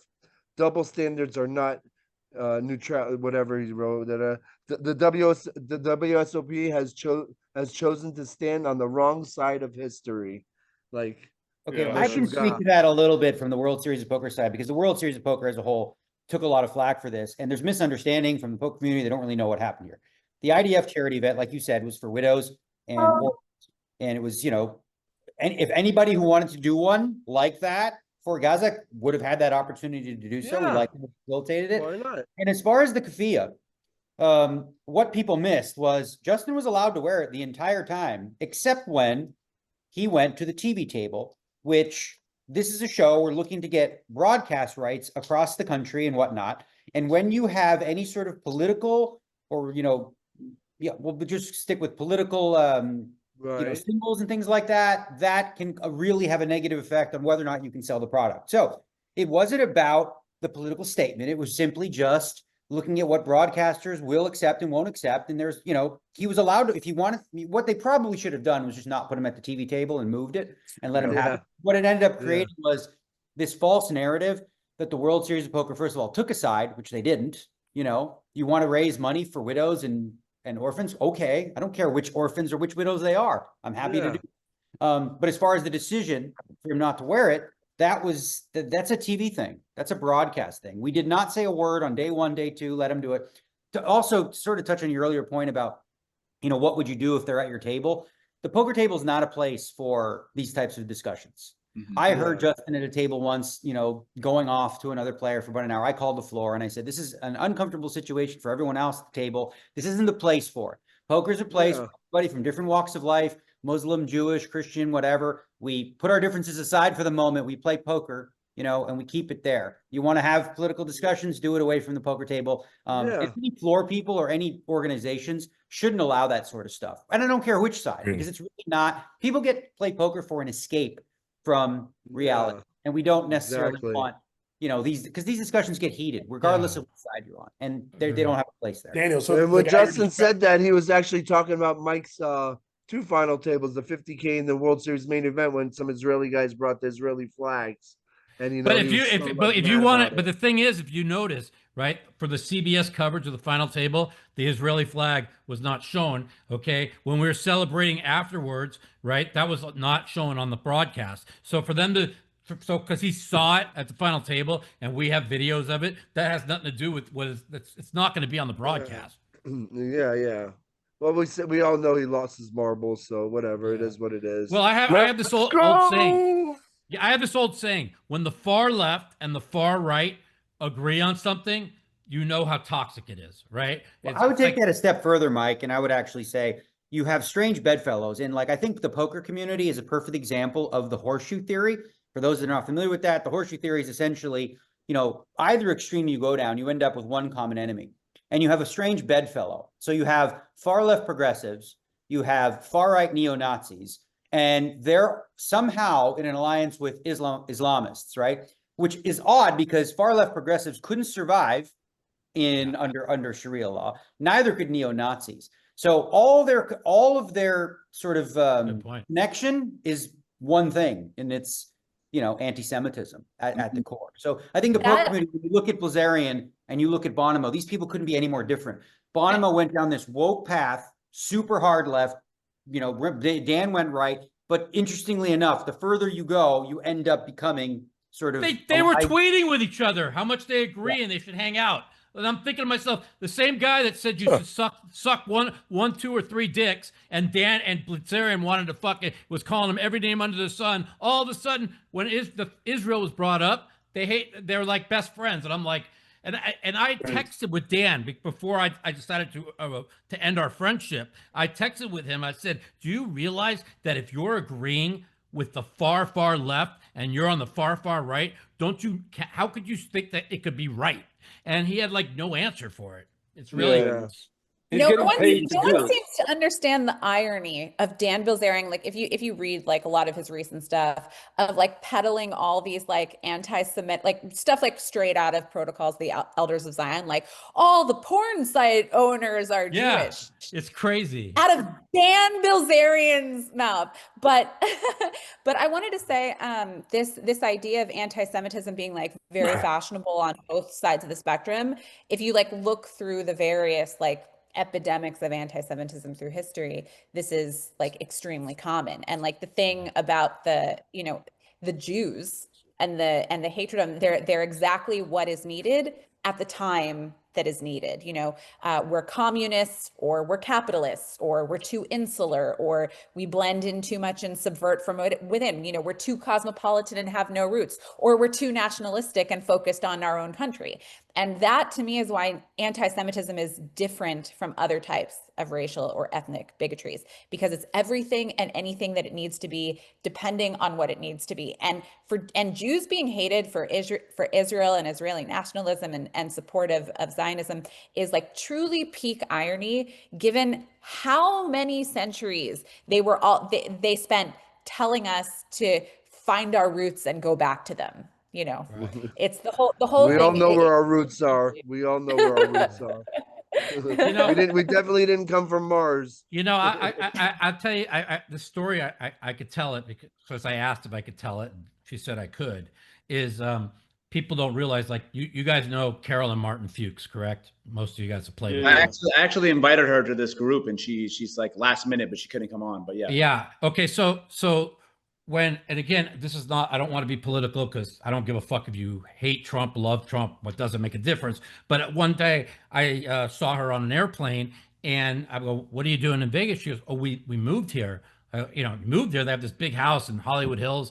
And she says, "Well, for tax reasons, we wanted to have a house in Vegas, and she likes it out here. So she lives out here." And then she called me the next day, and I accidentally, because most people know that I'm on the right and I was a Trump supporter, and I brought it up, and I said, "Oh, sorry about that." And like she says to me, because she used to hate whenever I brought up Trump, and she's like, "No, we voted for Trump. We're Trump supporters now." I'm like, "How's that possible? It's impossible." And her answer to me was, when October 7th happened, she realized that before we could even answer, before Israel could answer, all the far left was in the streets the next day and the next day, and was just anti-Israel, and it brought her back to her roots. And she's like, and she thought about when she was growing up and going to Hebrew school, and then she started thinking, wow, I'm on the wrong side of history here, and she realized how insane the far left was the day after October 7th. And it was kind of like it was like set up, it's like, how did they, it's like they arranged this entire TikTok hit and this entire hit where they were all over the streets the next day after October 7th. And you can't tell me that was organized. And so it's nothing to do with left or right, but it shows you a lot of times where the anti-Semitism was coming from. But now you see on the far right, it's coming just as much from there. So, but it took like 6 months to a year before the far right went completely like the far left. Yeah, it all started when Obama gave Iran how much? $10 billion.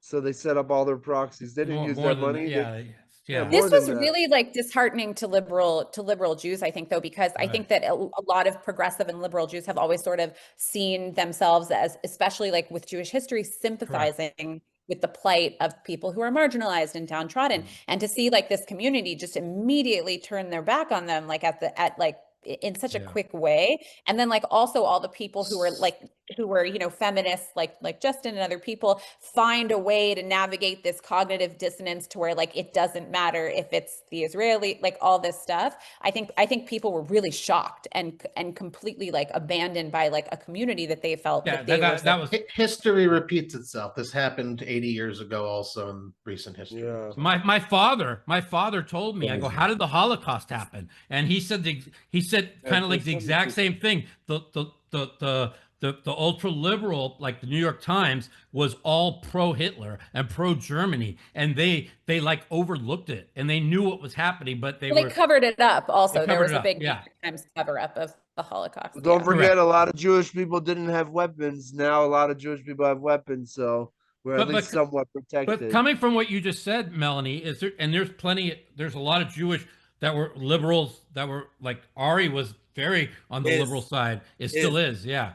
But even he kind of like it kind of like was a shock. It was kind of a shock to you too, right? No, not at all a shock. And I'm not. I still you know, feel very strongly that given certain choices, like I did not vote for Trump. Right. And I think it's that part of the reason is I think it's very important to empower moderates.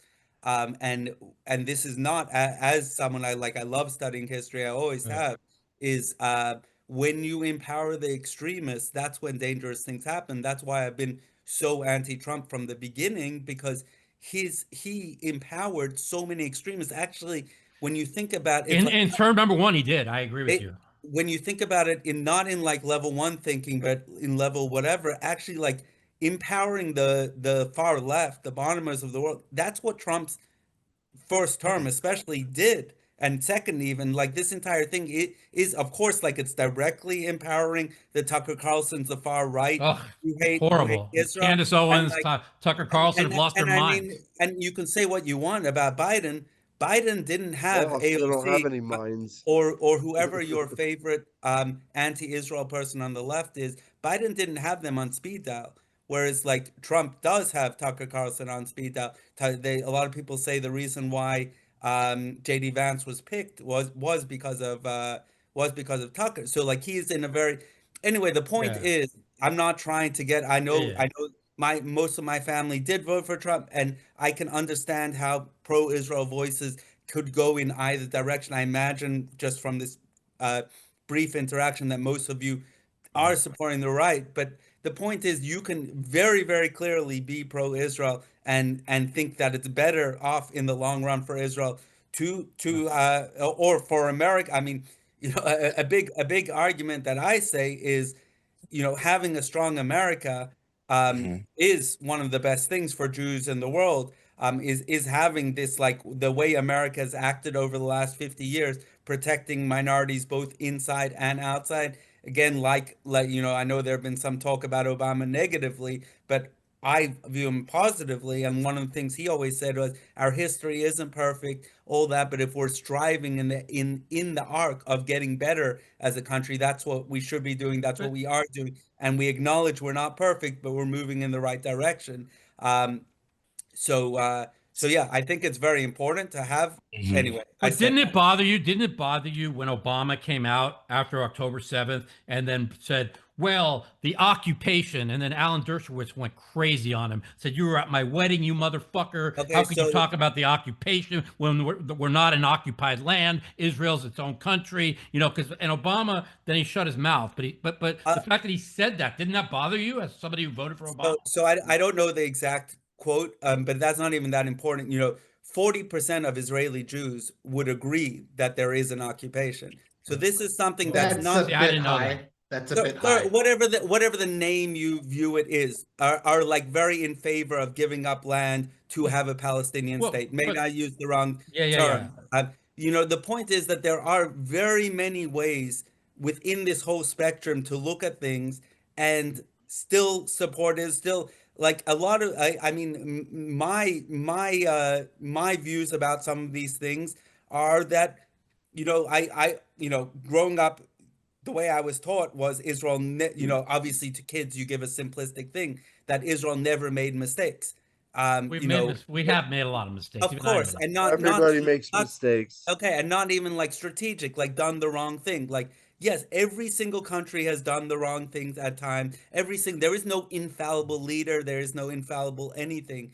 And and so like I imagine, imagine if all 12 of us, whatever it is, if we came to vote on certain things, we would have different things, and that's the way a democracy is. That not everyone. So like, and sometimes it's friends that have the strongest words to actually. If you're in like a great relationship, you should feel comfortable. Like, like sometimes you have friends that give you the hard truths. Now, again, I'm not talking about that necessarily thing. There's a time and place for things. A lot of things being said. Like, I don't want my best friend going out on Twitter and saying, "Hey, you're an asshole. You did this wrong, you did that." But if we're on a phone call together and he says, "Hey, like, I want you to be as honest and as tough as possible to me, because in the long run, it's going to be better for me." One thing I've learned also is like, and I want Andy Bloch, because he's also on your side. He's on the left side more than anybody here beside you.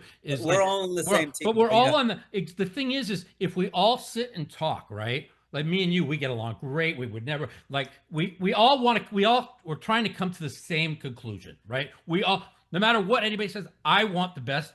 Anybody who knows me knows I love everybody. I want the best in life for everybody. And as crazy as it sounds, and I've said this many times, is politics divides us, and we're not near as divided as the media divides us. Social media. So correct. Have you ever gotten into a fight with someone over text? If you get into a fight with someone over text, it blows up so much easier. Because they misconstrue your text. So it's all about interpreting your text. Correct. People, you know what I mean? And that's how the world is. And that's a good way to put it. Stop texting. And then anyways, going back to the whole Israel thing, it's so funny how many people criticize Israel. Meanwhile, Egypt is right on the border of Gaza. They won't take any Palestine. They built a wall 4 times taller than what Israel did, and they don't do anything for them. Exactly. If I could interject, why do they want them out? I mean, you tell me. Hey, if I could interject really quick, just as listen, I'm probably the only Gentile on this panel. No, Daniel's not Jewish, but he's very pro-Israel. Yeah, potentially. But I consider myself a strong advocate and a strong ally of the Jewish community. My best friend is Jewish. My business partner is Jewish. My longest relationship that I was going to get married to is a Jewish woman. Like so many Jewish friends. Where I think is wild is clearly, listen, guys, it's very normal culturally, right, for everyone to stick with their people, their culture, whatever. What I look at is how this whole argument is marketed towards, let's call them the swing vote, right? Like not the people that are Jewish from Israel, not the Palestinians, is the people in the middle. How is this marketed? How is this, I think Melanie made a great point about this. How is this like presented? A thing I find very odd, and I discuss with my Jewish friends all the time, is how can they take the actions of, let's call them the other side, right? And try to label them not just justifiable, but really like from the outside, guys, truly, it's sexy. It's like being pro-Palestine is like chic. It's very hip. It's very cool, right? And it's this strange, misleading narrative that isn't fact-based and isn't like informationally founded on anything. It's TikTok-based. Yeah, and it's very, to me, it seems manipulative. Like, listen, my family's from Cuba. We escaped communism. My grandparents and my parents made extreme sacrifices to get away from communism and extreme dictatorship. And one of the things I came to this country is appreciating freedom, appreciating information, the freedom of press, what I really am always fearful of is propaganda and manipulation of information for large political gain. And I feel like, again, as an outsider, I'm not as educated and I'm not as, in the trenches, so to speak, as a lot of the people here about this particular issue. I am an ally, but I think the part of this is there's a lot of manipulation to gain here. And to me, that's an alarm bell for me, because I'm like, why is this being pushed to me, right? A lot of the circles I'm in with, Ronnie and I are in with like the television stuff. It's so cool to be pro-Palestine and free Palestine. And if you're not on that side, you're, like Mike says, right? You're labeled this like, lunatic Trump supporter, yada yada. And I'm like, dude, I'm one of the most moderate people you're ever going to meet in your life. But just because I support Israel and I believe and I'm an ally to that has nothing to do with my political standing. So I think intertwining your politics and where you stand on this particular issue might be a little bit of a misstep. And as an outsider, again, like a swing vote, if you want to call me, I just look at it's weird how this whole thing is marketed on social media, on legacy media, wherever you want to call it.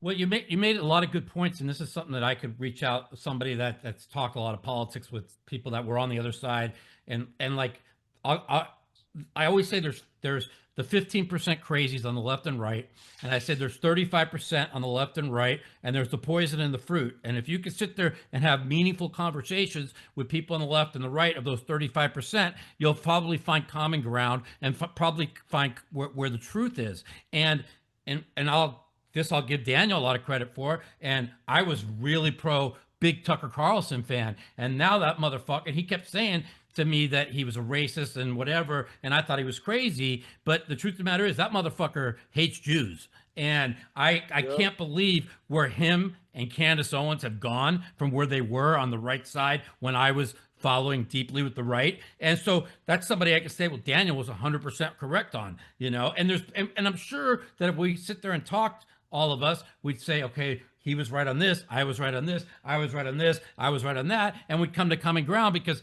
it's, like I said, it's the media that the most important thing is it's easy to say that about the past, but there's gonna be, in a year from now, there's gonna be another controversy which is gonna separate us and divide us as a country, as humanity, and then we're all gonna forget all these lessons again, and we're gonna be like these people, these people, they eat green apples. Like, how can you eat green apples? That's like the worst. It's red apples only. No one, anyone that eats green apples. I want to jump in on America. Go ahead. I want to jump in and sort of echo what Albert was saying, because I think he brought up a very, very important point that should be the crux of what everybody who stands, with Israel's right to exist, or call it Zionism. And he made a very important point. The Free Palestine movement is cool. It's hip. Which means one thing. First and foremost, let's go back to October 7th. Hamas attacks, right? They're not stupid. They understand militarily they're going to lose this battle. So they were fighting a very different war. They understood the sacrifices they would be making that they don't really mind, which is losing civilian life. They were fighting a PR war. Right. And while Israel is going to win the war militarily, they're losing badly yes. on the PR war, because people now make this assumption that the word Zionist, the term, which essentially just means Jewish people have a right to, a sovereign state, you are some sort of evil Nazi white supremacist. They don't even know what the word means. They don't even know what the word means. So they don't. So we've gotten to this point, and the question is and then you see, they do have a lot of support. The New York Times piece, they put out the picture, which everybody knew was not a picture of a child in famine. Yeah. And they retract it. They don't retract it on their main feed. They retracted it on the communications feed, which maybe 1% of the people who saw the photo are going to see. So from a Jewish safety's perspective, especially in Europe with the rise of anti-Semitism, my biggest concern is how badly the group or the coalition is doing at PR and getting anyone to see that this isn't what they're being sold. And like you mentioned, TikTok, which is a Chinese app which funds Iran, and it's an arm of the Hezbollah. It's a propaganda unit. So many of the young people, if you only had this as your feed, you would feel exactly the same way. Free Palestine from these monsters in Israel who are just rampantly carpet bombing them and killing them. So we have to find a way to understand what happened to these minds, right? And re-educate somehow, because if you don't, it won't be safe much longer in a lot of different countries for Jewish people to exist. Well, there's just not enough. It's going to be very hard that's the reason. I think because Jews only make up 0.2% of the world, and Muslims were anywhere from 25 to 28% of the world.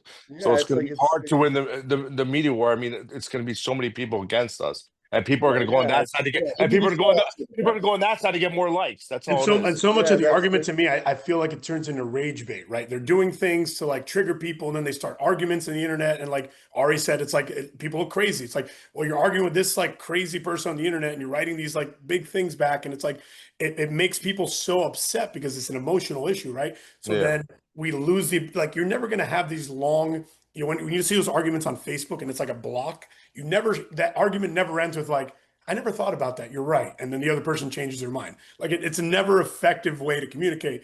But like, I don't know, strategically, maybe that's by design to like create all this, like Daniel said, you use the fake photograph to like rage bait people and get people to get all fired up because they know like, if you're upset, you're not going to think logically. Exactly. Emotion. Yeah. People politically, they run on emotion instead of facts. Okay.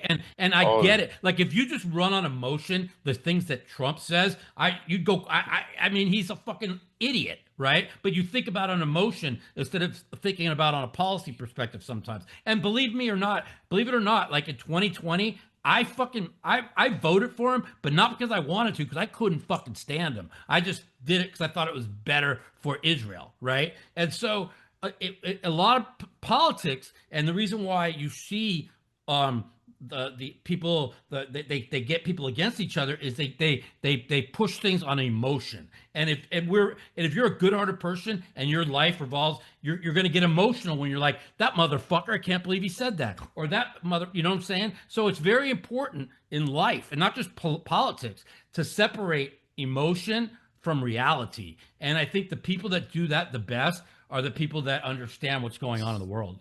But we live in a society now that's different. Like we live at what's valued in society right now is who is the most moral, who can grandstand the most on morality. And so this has become this like touch point where people, very similar to Black Lives Matter movement and all the stuff that was happening during COVID, where people can outwardly signal, I'm the most moral. And that's become this very fashionable thing. Mm-hmm. And there's been no intellectual inquiry into why this is. And why, and if it is what people think it is. And one of like the main things that I think people have in their minds are like this white colonizer evil situation that we've been trying to absolve ourselves of as Americans or as Westerners of the past. And Israel is this like glaring in our face example of, and 80% of Israel isn't even white, right? Not more than 80%. But that's what I was going to say. Exactly. Culture. Israel isn't white. No. Jews aren't even white. Like if you bring up that argument, me and you are the small version of an Andy Bloch, and we're they were like saying we're in an apartheid state. It's like exactly opposite. Hey, Mike, let her finish her point, please. Mizrachi. And when you bring that up, they can't really win the debate. It's like, oh, well, it's still about, they see this idea of this like, this like absolute sin, this like original sin that they want to, so to go back even a little further, in an era where we don't have really a lot of religion and religious community anymore, people have replaced that hole of meaning with things like politics and treating it like, you know, a sports team and so much of their identity. And so they will never give a hard scientific inquiry about why they think the things they do. They already know what they think about anything before you tell them. So if they've felt that they have to outwardly absolve for this sin of being white, of being Western, of being privileged, whatever, then they see Israel as a version of themselves that they have to castigate, that they have to punish. And there's no inquiry as to why that is. I don't have a good solution about like the messaging, which is ironic because like, you know, since the Jews control the media, like why aren't we doing a better job? But I think that if you really look at it, it's kind of like I kind of have come around to this idea that anti-Semitism is kind of a disease and that people are not really fully conscious of like what's happening to them because it's so batshit crazy. And I feel like if you are willing to engage with someone on this issue, which I did deeply the other day, and you ask them like why you think it is that there's this like differentiating factor because what's going on in Israel and whatever you want to explain of the tragedy in Gaza, and I think undeniably everyone would agree that it is a tragedy, and like this idea that like Zionists love killing babies is fucking insane. Yeah. You know, if you ask them though, like, why don't these people that are like these people that really deeply care about human rights, like, why don't they care or know about like the 9 million kids in Syria starving? Why have they never even heard of the Congolese war that killed 5 million people? And this like obsession with this, also like AP reporters, they have like the ratio of reporters that they have in conflict zones of like, which are orders of magnitude higher death tolls and stuff. Like it's like something like 28 reporters to 1 for Israel. But if you ask people, they'll usually say some version of like, well, you know, my government isn't funding that, or like there's Western complicity in that. And like a lot of the times you'll be talking to Canadians about that, and they'll say something like, they'll be like, well, your tax dollars actually don't go to Israel. And then they'll just say something about how like, oh, but we do trade or we support it or whatever. And then if you like debunk all of that, they'll say something about like, well, there's mass awareness in the Western culture, like mass awareness. No Jews, no news. I was just gonna say that. I was just gonna say that. And that we all live in the West, and the US is the culture capital of the West. And then maybe you mention something like, well, what about the complicity of the West with Saudi Arabia? Like, and no one ever mentions that or knows about it or cares about it. But like via Saudi Arabia, the US has basically slaughtered the Yemeni civilian population. Correct. And if you ask them to rationally explain that, like, what's the distinction? If Western complicity is the reason for all this anti-Semitism and attention capital being given to Israel, they'll just say, well, people don't know. There's no awareness. And I would say, well, like, why do you think that is? And because it's very publicly available that the US gives Saudi Arabia unconditional support for obvious reasons, right? They have to maintain close relations with the Gulf, or else they risk those states pivoting towards China or Russia, right? But the same standards are not applied. Like, it's not, and I think the key here is that it's not the criticism of Israel at all, or the abhorrence of war, or any of these things that's anti-Semitic, but it's the double standard that is consistently and constantly applied. And I would say that like that the direction of this awareness and attention isn't an accident. And I don't mean that like in a conspiracy kind of way. I just think this is like a classic repetitive historical cycle that we see like every century. And if people, I would offer, if anyone's like willing to engage with you guys on this, who, you know, maybe thinks in terms of game theory or markets, like I've talked with a lot of traders about this, like I would say, if people think that the reason that people care is because the West is complicit in these sorts of atrocities, I would say this. I would say social media markets are efficient, right? They're easily monetized. And a lack of awareness would equal a lack in the interest in the market for attention. And if outsized attention is what we're suggesting for like the Western complicity, then there would be people monetizing this. Like there's no untapped market here for all the outrage for like Saudi Arabia or anything else. There's no like world where magic, like where all these would-be reporters and influencers and people who can make money off of this just like didn't notice. You know what I mean? Like that argument is like, that can be just like stripped down. The simple answer is the obvious the denominator of uniqueness, which is the Jews, and people do not care about the lives of people that aren't killed by Jews or aren't killed by people they view as white. One of the reasons I don't, Melanie. Well one of the reasons Melanie. I don't engage for the most part with social media back and forth is because it's the framing of the way that they describe it. They say this: I'm against killing babies and children. Why do you support it? And why do you support genocide? So there's already like an impossible, you're already on the defense. Like, I'm against killing babies. Why do you like it? Right? Have rational discussion with people like that. So frankly, it's not worth your time, in my opinion, because what ends up happening is you're filled with your own rage and hate doing that. I think having these conversations, for me personally, the best source for me of change and potential future sort of peace is a guy like Rudy Rothman, who does YouTube videos.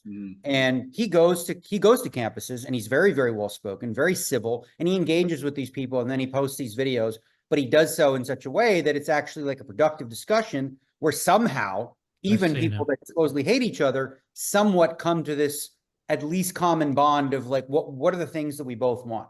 So like more work like that. There's not a lot of people outside of him that have the capability to do that. But in general, I think social media is, like you said, sort of, Melanie, it's sort of designed to just spike this hate. And I don't think it's an environment, frankly, I don't think that's where the war needs to be won, the PR war, because it's too difficult. And you're going to end up dealing with far too many bots that are not. There's a million bots. Exactly. Yeah. It's very hard to deal with that. 100%.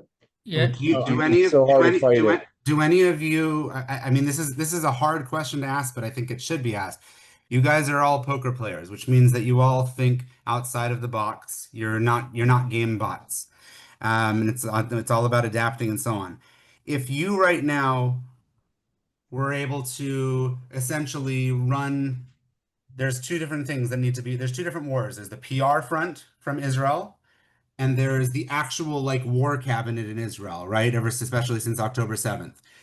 If a couple of you guys want to throw in something not based on emotion, try to remove emotion from this, and just based on your brain, what would you actually do strategically? How do you win a PR war? Which we've talked about a little bit, but also how do you win a war when you're fighting against people, urban warfare, who are glad to who celebrate having children and babies die because that helps them win the PR war, right? So that's what we're dealing with. So we're fighting Hamas, and Hamas wants Palestinians to die.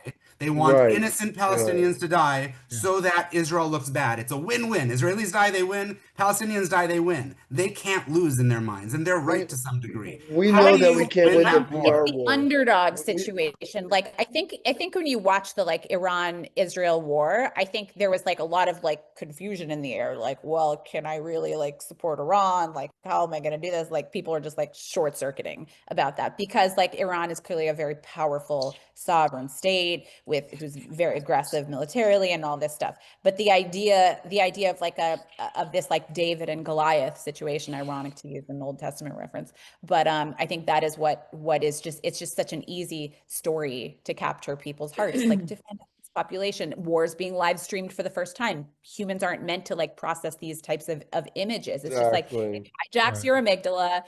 People are they're very like powerless to not see an image like that and be outraged. Like the same way like we might go to a Holocaust museum and see these images and be like, how could something, like this happen? And like the most powerful part of that is not necessarily like the text we're reading, but a picture that we see of something happens. So when people are getting flooded of pictures that display suffering, every day, they're very powerless. It's very hard to logically to do it. And there's like no good answer here, right? Because Israel, like this disproportionate issue, right? Like Israel's very good at protecting their own citizens. They care about protecting their own citizens.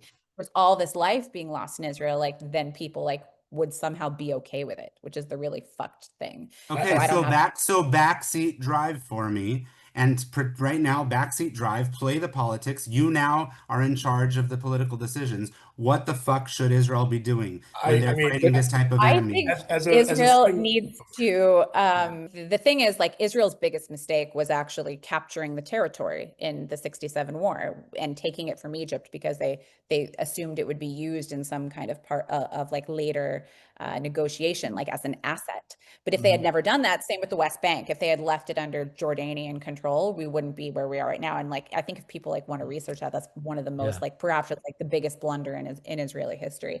I'm gonna just interject because I live there and I'm happy it's not a blunder. Just saying, coming to you live from the West Bank. But militarily, strategically, it is, I think it might be the military blunder. Yeah, from a PR standpoint, if I can interject, I think, again, like as a Gentile who's like a quote unquote swing vote, right? I think in any debate, think about this. Like, think about if you guys have two friends who are arguing and they're, they're both coming to you and they're like, this guy's doing this, that, and the other. And the first person is just mudslinging them and calling them names and saying that they're doing all this shit wrong. And then the other person is just a little bit calmer. And it's like, you know what, I wish things were differently, but here's what I'm trying to do to improve it. I think no matter what, if you don't have all of the information and you're in the middle, the mudslinger always seems more unhinged and wrong. And the person who's more calm and solution-based and less accusation based wins. So like Agree. to the first point, Israel has fallen into that trap of being like, well, this is why like we have to defend ourselves and this is why we have a right to exist. Like what other country on earth like argues their right to defense or their right to exist? Like why is this like something we're talking about? Like why is Zionism something we're talking about? Like it happened. Zionism happened. It was realized. It's over. It's not like, do you believe in it or not? It's over. Yeah. The crazy part about everything also is we've been baited. The crazy thing about everything is that they say genocide. There's no if Israel wanted to commit genocide, it would have taken 3 days to wipe everybody off the map. There is no genocide. There's fucking they're sitting there. There's 900 trucks. They won't allow the trucks into. The Hamas takes all the food and steals from them. I just think, listen, when people say genocide, I said it's not genocide. It's destruction, and they brought it upon themselves. All they had to do was get back the hostages, and everything would have been fine. To tie in kind of our poker thing, it's really don't take the rage bait, or to tie in poker, don't take the tilt bait, right? Don't be tilted by these false claims and accusations and just continue to take the high road. It's like in my businesses, I always find my competitors, they try to mudsling. They try to literally make things up about, oh, Albert's business does this, we do that. And it's just like blatant lies. And I don't know, they're trying to get me to say, oh no, they're this and they're liars and they're not real and they're full of shit. I just take the high road. I'm just like, you know what? I'm sorry they said that, but this is what we do to do things the right way. And I think in a debate like this, where two sides are so passionate and so serious about what they believe, if you're trying to appeal to the middle ground, the people in the middle, right? Because everyone who supports Israel, supports Palestine, supports Palestine. If you're trying to market to the middle, I think whoever can avoid tilt the most and keep cool heads and be solution oriented and less accusation oriented, I think wins, outside of social media manipulation, can win the court of public opinion. So what I'm hearing you say is that if we're going to have a representative go up against Bonomo, we shouldn't have Matusow and Eric, and we'll have Melanie do it. Dude, I offered that. I didn't say you did. I offered that to him because I mean, he and I spoke a long time, and I don't know if you guys saw my post after the IDF orphan thing, but it was very good. And we've spoken a lot, and he's blocked me because he would rather argue, ironically, from a position of male Western power to people that like aren't educated about the conflict and like doesn't want like a thorn in his side who's educated. So like those people don't actually want that. What they're looking for, like this mental disease, and it's not just in this issue, it's everywhere. What people are looking for is confirmation for what they already believe. There's no hard inquiry. There's no interest in reforming any type of thought. And the algorithm is amplifying this like fucking big time. Sorry, they just want real quick, Melanie. It's not for that. It's not for the opposition. It's for, like he said, those in the middle that are watching the conversation happen and looking at who is the more rational actor in this, who is the one that's staying sane. This is what Rudy does so well. If you ever watch Rudy Rockman on these YouTube, he stays so calm, fact-based and relaxed. And as a result, you're sort of left with like, okay, this person's rational. If you start being hysterical, if you let Mike Matusow or Eric have anybody watching from the outside will be like, they have to be wrong because they sound crazy. And no disrespect, but you guys are not exactly like calm actors in this, and you have to be in order to win over the PR. I agree. I agree. 100%, Daniel. But those debates aren't ever going to happen. Like also, like I don't want to give Justin more of a platform, but like, I think if there was like some foolproof way to argue this, like there are so many intelligent Israelis and Jews everywhere. Like I think this would be happening. I think there is just a huge asymmetry here between the emotional argument and the logical argument. And people who are privy to the emotional argument and already have decided they feel this way, this is a mark of their morality and whatever, and they enjoy seeing all this horrific stuff because it confirms their view and therefore they're right. You know what I mean? That is not going to, a logical argument can't pick that apart. I don't believe. But it's the same like way, the Palestinian side basically is trying to they're trying to like Will Kassouf the other side. They're like, I'm going to do all these antics to try to like effectively get you to like self-destruct and blow up. And like, that's what I think it's like avoidable. It's like, try to stay in your lane, try to stay cool heads. And to me, the argument is very clear. Again, as an outsider, like there is no argument. Like this isn't like, oh, who's right or wrong. It's like I believe Israel's being unjustly attacked for a myriad of like realistically lies, like falsehoods. And it's like the fact that people in the middle, like Daniel said, can't determine like, wait, which one of these sides makes most sense is scary to me, because it's just we're just, I think level heads are not prevailing and just staying level. If I extend showed your you, analogy, I've got to extend your analogy about the Kasuf thing. So we know what the solution was, is he's out of there, he's banned. And to get back to Boaz's question, how would I solve it? Well, if I had, a magic lamp or whatever it is, that crazy solution that was brought about by Trump of like, get him the hell out of there, put him somewhere else, change the facts on the ground. I know it sounds crazy, like how are you going to do it and how much it's going to cost, right?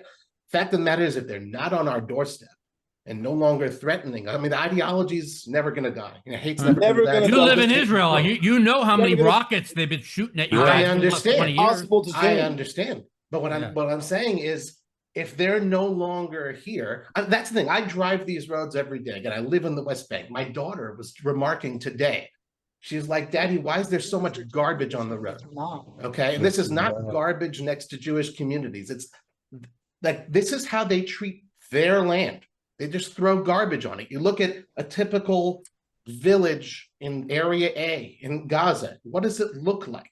Right? Why? We've been here the same amount of time, so to speak, since 1948. If you want to just use that as a marker, we've built up, and they've invested in not necessarily building up. If you tell every single person in Gaza, you tell them, I firmly believe this. You say, here's a plane ticket, here's some money, you have a new life somewhere else in the world. They're going to take it and be like, this sucks here, and then get them the hell out of it again. Because I don't think they will. Since Boaz asked. I don't think I don't know. They don't love their land. They love hating us. They do love their land. Hating the Jews. They do love their land. And the Palestinian identity is unfortunately very wrapped up with the extinction of Israel. And I actually think there was a quote, I'm trying to remember, from someone, I think it was someone in the PLO in an Amsterdam newspaper, who basically, this representative of the PLO basically said that the Palestinian people is, and the creation of a Palestinian state is a means for continuing our struggle against the state of Israel for our Arab unity. And that this was was somewhat manufactured. All that said, there's now been many generations of this, we will do anything for our land, we'll die our land, it belongs to us, they took it from us, blah, blah, blah. So the reality is there is a legitimate consciousness now of this movement that kind of came ahistorically, right? Because this land has been conquered by many people throughout time, and there's all these different indigenous claims to it, and whatever. So there is a national consciousness now that has to be reckoned with, that is entirely embedded in the destruction of Israel and realizing Palestine as a state. So I do think that they feel now just as fiercely about the land as Israelis and Jews do, and that I think has to be contended with. It I think you can't delegitimize that if you want to have some reasonable solution. Not that this talk is how do we solve the conflict, but you have to recognize they feel just as strongly as we do, and there has to be some solution there. And we're probably running out of time for that. And I personally think that if there's no mega deal brute forced by Trump this term, it's probably over. I just want to comment. Do you think there'll ever be a deal? Do you really think they can be some kind of? I think Trump could force one in, because I think Trump is very interested in his legacy, and I think he's proved that quite a bit with the Abraham Accords of wanting to make something happen. And I also think that because the reason and the timing for the whole Hamas thing was because Saudi Arabia is very close to signing with the Abraham Accords. Yeah, so I think that. I think he could brute force something through, and I think if it doesn't happen, because already support for the two-state solution has been waning for some time, I think that there's going to be, some situation where there may be just some weird one-state situation where demographically, there's not able to be any more of a Jewish character to the state, and there's bad things that happen if there is no two-state solution, in my opinion. It's only possible now.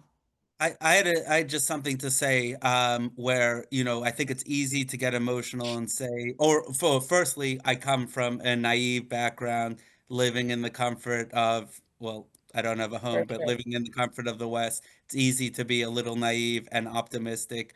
I do follow some voices that do live in Israel that echo some of these points, but I just like historically, let's say like during the Second World War, you know, Japanese people, pilots, all that were kamikaze, literally committing suicide. Now we did suicide bombers in Israel, but the amount of times that was happening, I believe, by Japanese and their dedication to their emperor was like absolutely huge. And similar, different, you know, in Nazi Germany, you know, to what extent the people believed and followed Hitler, or to what extent they lived under a dictatorship, whatever, all that can be argued. But there was quite a fair amount of following of that. Now, I don't think people get scared nowadays of going to those countries, thinking that people still are loyal to the Japanese emperor, or still loyal to Hitler. Like to a large degree, huge percentages of those populations were able to be de-radicalized and over a very short amount of time, actually. So you know, it's easy it's not just easy, it makes sense probably to be pessimistic in the middle of the quote unquote like bad times, even though I would say overall it is very good times, maybe one of the best times in history to be a Jew. But it's easy to kind of look at the negative and be like, there will always be hate, there will always be, but we do see examples from modern history where people have changed at a very rapid pace. And there are voices not empowered right now among Palestinian people, advocating for mutual recognition, advocating for Jews do have an indigenous right to the land. Now, also saying that Palestinians have an indigenous right. I would imagine some people in here wouldn't agree with it. Some people would agree with it. I think there is reason to, in the medium term, believe that, well, the alternative is, you know, the way it is with Israel is the first war it loses, it's done. And, you know, I know like some of the religious character in Israel says that, you know, that's not going to happen, that God is providing these miracles. As a poker player, you know, the guy that taught me how to play poker, I think he's much better at poker than me. He has amazing fundamentals, but he's the kind of guy that put all the money on the line each time. You can be a 99% favorite.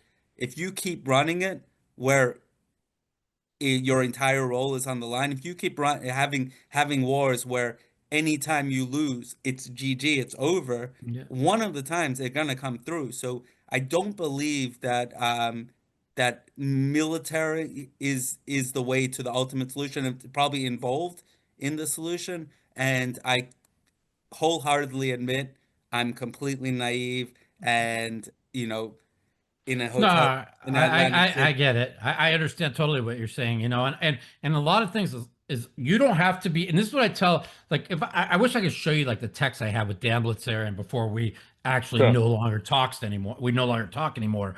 And it's okay to not like Netanyahu and be against a lot of the things he does, you know, but it's also, that doesn't mean that you can't equate what Netanyahu's government does with Jewish people and Israelis and the fight for Israel to live. And I tried to explain that to him. And unfortunately, he was radicalized like, oh, this fucking 0.0001% of the Talmud is what all Jews believe. I'm like, I've never even heard, and he's sending me like writings and things I've never even heard. Those are all fake Talmud posts. I figured they were, because I've never heard of things don't exist. I mean, the truth is, anything written, you know, 1,500, 2,000 years ago, there will be some things that offend the modern sensibility. I mean, just naturally, the way people thought about things. Now, I don't know. I'm sure a bunch of these are fake, but you can, you know, I mean, Talmud, we would spend 6 months in high school studying Talmud and get through like 3 paragraphs. You know, I mean, I mean, think about it. The one thing he does. You're never gonna fit. I mean, it takes 7.5 years speeding through it day by day, as Robbie I knows. mean, the one thing he said about the Talmud that was kind of somewhat reactive with my I know parents what when I was you're growing gonna up say. is I when know he was what like, you're gonna they're just the goyim. Don't worry about them, the goyim. Yeah. You know, See, they say, oh, if a Jew rapes somebody, it's okay. Well, Yeah, who but wants that's not to true. rape people? But I I mean, your mother, my mother, we used to always, like, if they would always say, you stick with the Jews, you don't hang around the goy. You know what I'm saying? And so he brought that, Well, yes, he it does. brought I mean, that, but that wasn't like if you fictional. You know. if you look at society 100 years ago, Jewish people, non-Jewish people, I mean, it was obviously we know, like, to be black in America at the time and throughout most of the Western world, there was tons of open racism. Yeah. And the way, and you know, we talk about the way people talk, the way they believe, through learned history, through non-learned. I mean, the experiences they had, of course, like there was tons of, and like, thank God, like a lot of those beliefs are like, kind of relegated now to like the super extreme. So of course, like, the way people would speak about different people from all groups was like much worse. But also to living as a Jew 100 years ago was like, it wasn't a very good experience. We're I We're think the most marginalized people in the world. no, but even though there are issues today, and I remember after October 7th, my entire family is religious, and it really hurt, and was sad to hear this. My dad, lives in Florida. He's a rabbi. He goes, for the first time ever, just walking around in public, like I'm actually like looking around my back, Yeah. And even with all that said, this is like a famous Israeli line, like, we're our grandparents, our like great grandparents, we're like beyond their wildest dreams. So like, having a state of Israel, or even just, I mean, of course, like having that is like just insane. Like, for thousands of years, you can read Jewish writing, like I just dream of stepping foot on the land of Israel, like people writing from wherever they were in the world. So like, both in that regard, and then the fact that like all of us were like, we go about our profession day to day for the last 20, 25, 30 years, and none of us have experienced anti-Semitism, or barely any. Like, if you're going to say, I'm maybe the one story, that's crazy. I mean, we look at the way the world used to be, that never would have happened. So it is important, when talking about like the problems that are existing, to still acknowledge like what an amazing time it is. And that's not to say things can't get better. They definitely can. We all hope they get better. But also, I think in this kind of discussion, sometimes it will get too wrapped up in how bad things are. I mean, I'd be That afraid, way, honestly. Ari, Right. to sort of respond, and I totally love where your heart's at. But I think it's important to notice, like, when there are rises, right? And what is causing the rises, right? What are the root cause of, on college campuses, Jewish kids being accosted, trying to just get to class, and these mobs of, Free Palestine type people. And it comes from, and I don't like to get ideological and, political, but it comes from an ideology that teaches these kids to look through every relationship that exists as there is an oppressor and the oppressed. And the oppressor is automatically immoral and evil, and the oppressed are good and wholesome, kind of like when Melanie was talking about sort of being like the underdog story. So realistically, if you want to sort of change, I think it's, as you're right, it's easier for a Jew, but even 5 years ago, it was easier for you to walk around than it is today. So that's the scary part, is like you said, there's ebbs and flows. And right now you're seeing a rise. And where is the rise coming from in big numbers? And it comes from that faction of people who are, who have been indoctrinated into this sort of hateful ideology.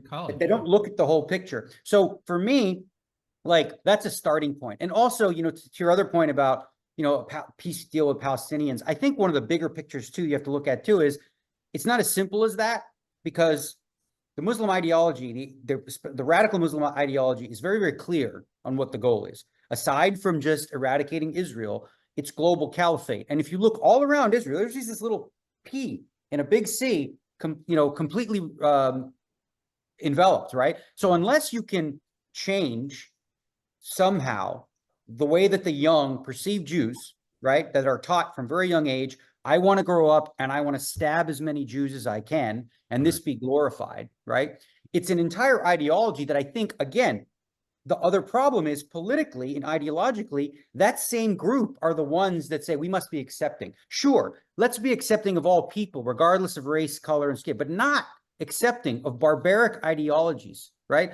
We want to whitewash, like they want to whitewash the treatment of women, the treatment of gays, the queers for Palestine types, right? Like this is a big problem because they are somehow blindly embracing an ideology or welcoming it that is completely contradictory to so many of the things that they actually believe. So for me, my biggest fear is it's age-related. What we're seeing is younger people are predominantly free, almost like a huge percentage free Palestine. Older people who have some sense, who've understood this for a longer time, there's much more of an even keel. But when you have a young group of people and it's growing across America and Europe, that's real danger, right? So like you're comfortable now and you're right. It's easier being a Jew today than it was 100 years ago. But what does 5-10 years down the road look like if we keep progressing down that road? And I think that's why, I'm gonna leave this here, that's why a lot of people who hate Trump, despise him, who are moderate, thought he was the more sane option, and this being part of the reason for it, in terms of the direction that a lot of the party was going with the Rashida Tlaib's and the AOCs and Ilar Omar, who's like, openly embracing a lot of this stuff. And so that's scary to the moderates. And it's a big reason, I think, why they lost. And it has nothing to do with people all of a sudden saying, yeah, Trump, he's a great actor. It's more You're so right about trajectory. You're extremely right, and that is an excellent point. Well said, I Daniel, would just say the same way how like there are quotes on the Talmud and all that. There's like 1.5 billion Muslims in the world, and the vast majority of them are not believers in the most radical ideology of Islam. Not. And what percentage do you think believe that leaving your religion is worthy of death? What percentage would you think that is? Like if you left Islam? I don't know, but also ask Gronk. I imagine ask Gronk, it'll tell you. But at the same time, I think that it's that the future, the peaceful future, the good future, is involved in a more moderate version taking power, and I think we've seen that in a lot of religions. I think we've seen that in a lot of different ideologies over time, where it could have gone many different directions, and it went in a healthier direction, and that's I mean, again, what you're bringing up a good point. Where are the moderate Muslims that are coming forward speaking out against what the radical sects of the religion are doing? And I you're follow so this guy, careful and reticent to do that. Well, those people, follow this those guy, people Nas- go ahead. Yeah, let me actually interject, and I'm going to address that question,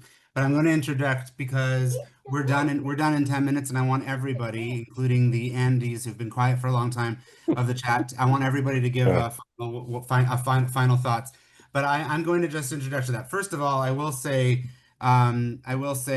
that there's a very famous Golda Meir quote, which most of us, if not all of us, have heard, but we can bring up again, which is, "Peace will come when the Arabs will love their children more than they hate us." And that's true more than ever. We're talking about these arms, these tentacles of Iran called Hamas and Hezbollah and Islamic Jihad and the Houthis, where they literally do hate us more than they love their own children. Yes. And that is a massive problem.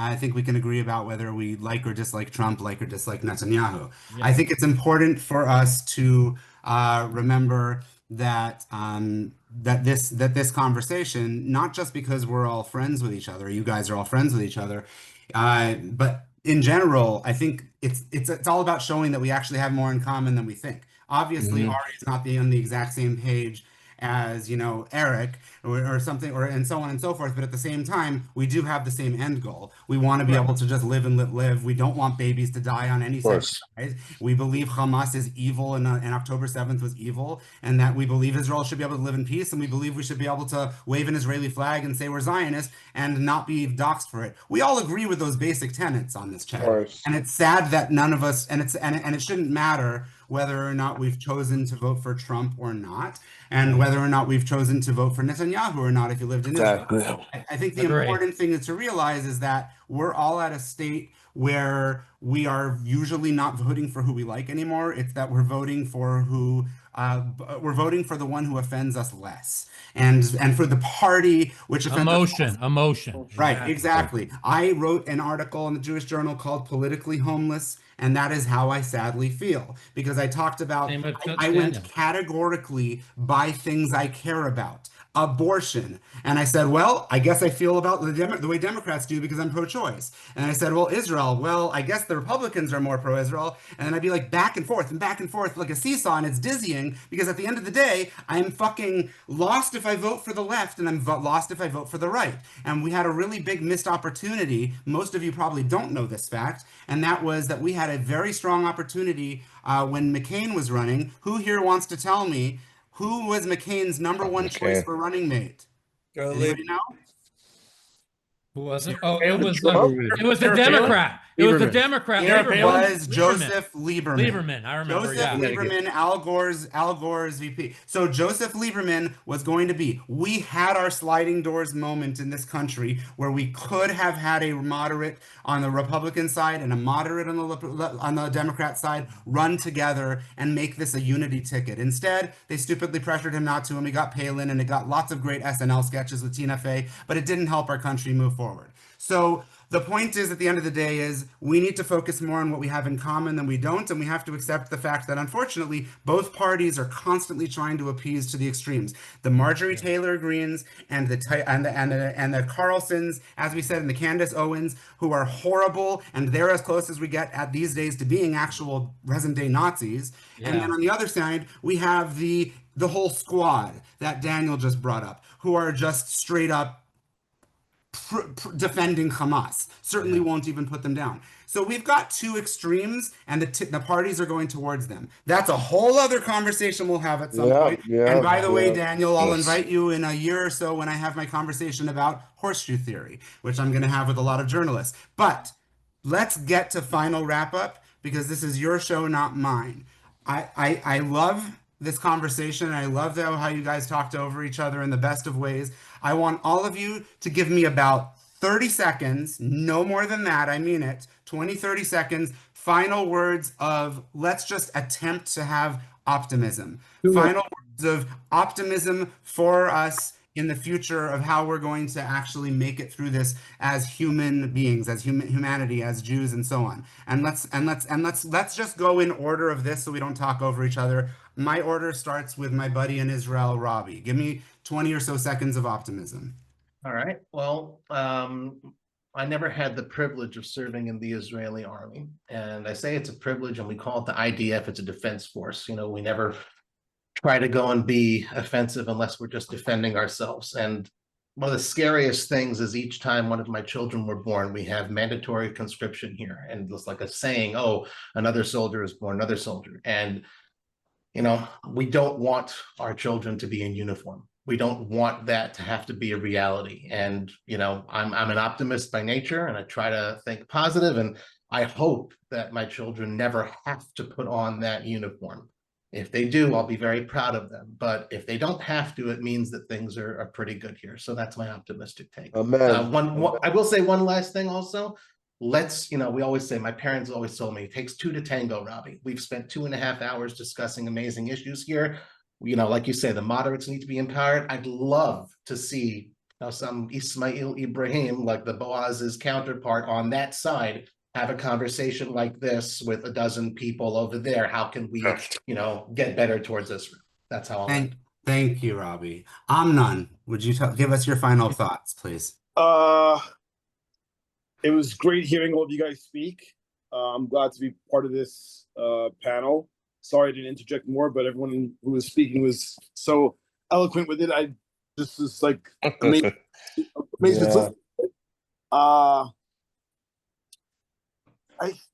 My take on a lot of this stuff is that this has been going on for so long. We have peaks and valleys of good and bad relations with the rest of the world. My mother always says everybody hates the Jews. You know, that's her, like, you know, that's her take on life. And it's been like that, you know, as long as I can remember. I spent a year in Israel for school, my first year of college. And I learned a lot on both ends from loving the country to seeing the hatred on both sides, and how it's kind of like we're raised this way. We're raised to think this way as they are. You know, I would see little kids when I was in college there, and they're just raised to hate Jews and hate Israelis. We have such a long road ahead of us. You know, we can't stop the violence in South Central. How are we going to stop? You know, how are we going to get both sides of the aisle to agree on situations that would for sure better the world and, you know, better most people's lives? And I mean, that's my take on it. And glad I was invited to this panel, and I enjoyed it very much. Appreciate it, Amnon. Ronnie, my friend, thoughts? You know, like Amnon, I grew up with a lot of anti-Semitism because early on in my life, Israelis look at me, they know I'm Israeli, right? But a lot of people growing up thought I was like Puerto Rican or Dominican, especially when I had my Star David out there, have you. And, you know, I dealt with a lot of anti-Semitism. I've seen people just have this ingrained hate for Jews. And you don't even know where it comes from. You like, you know, and I asked some of these people when they were like, oh, Jews are the worst people. They'll say it right in front of me in Thailand, not knowing I'm Jewish, or conversations in poker or whatever. I've seen people say all the Jews should have died in the one guy literally whispered in my ear, all the Jews should have died in the Holocaust, when we're overseeing a Hasidic Jew with, you know, this sideburns and his kippah on, getting in an argument at a poker table. Some Albanian kid just looks at me and goes, they should have killed them all. It's what, like, it's so deeply ingrained in a lot of people that are just like indoctrinated at a young age before October 7. So optimism for me at this point is like, I hope in our lifetime we can see some kind of peace, but I just try to be a good representation for Jewish people in general. I wear the Star David, and when I go out, I try to show as much as love and rational and just being logical and being happy. And I just want people to see me as a good representation for Jews and try to change one person's mind at a time. Like, you know, what Daniel said earlier, we need to go out there and perhaps maybe change a few minds. And I do that in DMs. I do that with my confused friends who are like what Albert was speaking of, moderate in a place where what makes sense, right? So I just think that we need to approach it with one person at a time, because it's going to be, we can't win the war and propaganda, you know, I mean, on social media, not propaganda, but in the social media side of things, we're just outnumbered. And like, you know, we look as the oppressed and not, I mean, we look as the oppressors. And I really feel like we're the oppressed. We're the minority. We're the ones who get from every angle. But to end it, I just want to be a good representation for my people, for Jews, for Israelis, and be as kind as possible and have empathy and not be like them. Because when Jews die, they're out there cheering together. You see it on October 7 when they're dragging bodies through the streets. They're all cheering, going around and spitting on them. Can you imagine that ever happening in Israel? This is like the logical sense. Never. We don't do that. We never celebrate that. We would be terrified. We would sit there and be, oh my God, this is horrible. Agreed. You know? Agreed. Other than a few bad actors that happen, and usually they get arrested by Sure. I mean, but Ronnie, let's not open a huge can of worms, though, Ronnie. We gotta give everyone 20, 30 seconds. Okay. That's all right, because I know Mike, the Grinder's got an interview with ESPN waiting for him, and everyone's been here amazingly. I can't even understand how Dan made it the whole way. With everyone here, and then all the thank you. No, thank you all. Trust me, there's always people who want this to be 4 hours long, but 2.5 is plenty. Can we just say Daniel is such an epic ally? Yeah, he's the best. 100 million gazillion %. All right, and it would be so easy and popular for him not to be. You know what I mean? It's agreed. All right, really 20, 30 seconds, people. Otherwise, we're not even going to get to the grinder. Mike the mouth. Okay. Well, you know, one thing I learned, and I didn't really know this, and my mother, this girl that I'm somewhat dating, was over with her kids, and my mom came, she met her for the first time, and my mother said something like, you should date Jewish guys, you would never have any of your problems in life, right? And so I said to my mom, I said, Mom, one of the reasons why I got arrested in 2004 and got set up is because I was so naive to the world. I thought everybody was just the nicest person in the world and the greatest person in the world. And I wore my chai around my neck because I was very happily Jewish.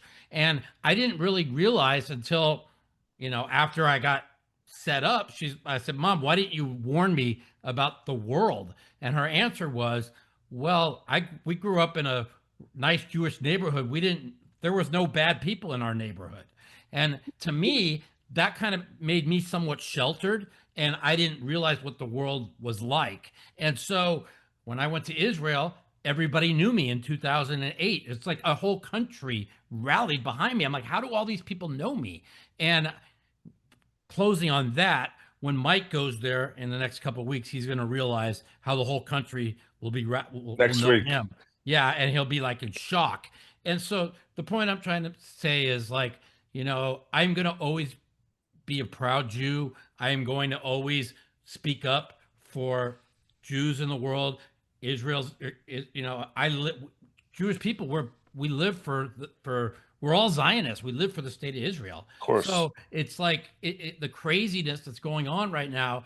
It's had me have to, people that I followed religiously online, I've had to block because they've been so poisoned by what's going on. So when it's all said and done, a lot of people in this chat that I was opposite of politically, and we would fight a lot of times politically, but like we all want common ground, whether it's for Israel or for the world. And no matter who you vote for, you have to take your emotion out of it and try and figure out what's best to help the world become a better place. Thank you. And thank you for being a mouthpiece for Israel. Wow. All right.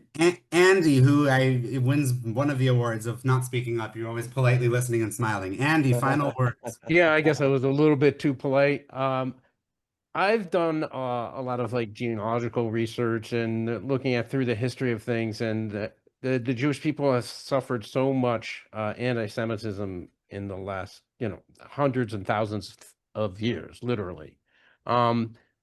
The thing is, we've survived, and we will survive. As bad as it might seem right now, we've been through so much worse. There's lots of arguments about what is genocide, and if this is genocide, the Jewish people have gone through hundreds of genocides, and we've survived. Correct. So we should all think about that, and all the Jewish motto, Am Yisrael Chai. The Jewish people will live on after this. We have a lot of work to do, but we will live on. Like Andy said, we're a very small community, and we beat every single Roman Empire, this empire, that empire. How? It's not a fluke. You can call it a miracle, call it whatever you want, but we're still here. Yep. And we got to stick together. Basically. Okay. Well, thank you, Andy, very, very much. 30 seconds after. I just You're going to get your time. You're going to get your time. That was literally 30 seconds what you just said. Yeah, I literally 29 days. I need my 20 seconds, guys. I don't want anybody who has to go to cut off before I got a couple literally minutes trying to wrap us up. Daniel. Okay, well, yeah. So me personally, I appreciate the kind words, Melanie. It's morally right. I think about 5 years ago, I want to say well before this conflict even happened, I took a deep dive myself because I wanted to better understand the conflict. And I remember the more I researched it, the more often I was going, well, my mind was being changed. I was seeing different sides, and I, wasn't sure where to land. And ultimately, based on a full, robust amount of research on history and stuff like that, it became clear and obvious, which side of history I wanted to stand on. And probably one of the more influential guys is somebody that I'm super optimistic about. Okay, and that's Rudy Rochman. And if you're not familiar with him, I'll send you a link to a lot of his YouTube videos. This guy is in the trenches. Please. He's in the trenches. Okay. One of the things he did 4 or 5 years ago is he sat with Palestinian activists. They had to be blurred faced for their own safety, of course. And he talked to them about common goals and aspirations. He talked to them and said, we are cousins. We are more alike than different. What do we both want? And focusing on that. More people like him willing and educated to step into the fires and have these calm, rational conversations. We've talked the word emotion a lot, and it's very easy to get caught up in that and get angry and hateful, but understand that these people that you're trying to win over, they need you to be calm, they need you to be sensible, and they need you to be educated on the things you're talking about. And in closing, I just want to say one thing, that I'm thankful to Israel and the IDF for essentially being the wall that protects Western values. And it really is that simple. I mean, they are at the forefront of fighting a war that I don't think the world takes serious enough. And obviously Israel experiences it. And we've talked a little bit about the comfort zone we live in. We don't deal with radical Islam in poker. There's no, this isn't a thing, but it spreads, it grows, and it's dangerous. And Israel knows this better than most. And I hope that we, as a world, listen to, the people there that have been under this. And also, frankly, to the Iranian people themselves, who can tell you, who, for the vast majority, support Israel because they understand what happens to a country when it's overtaken by any sort of. My close friends are Iranian, so he's very pro-Israel. By the way.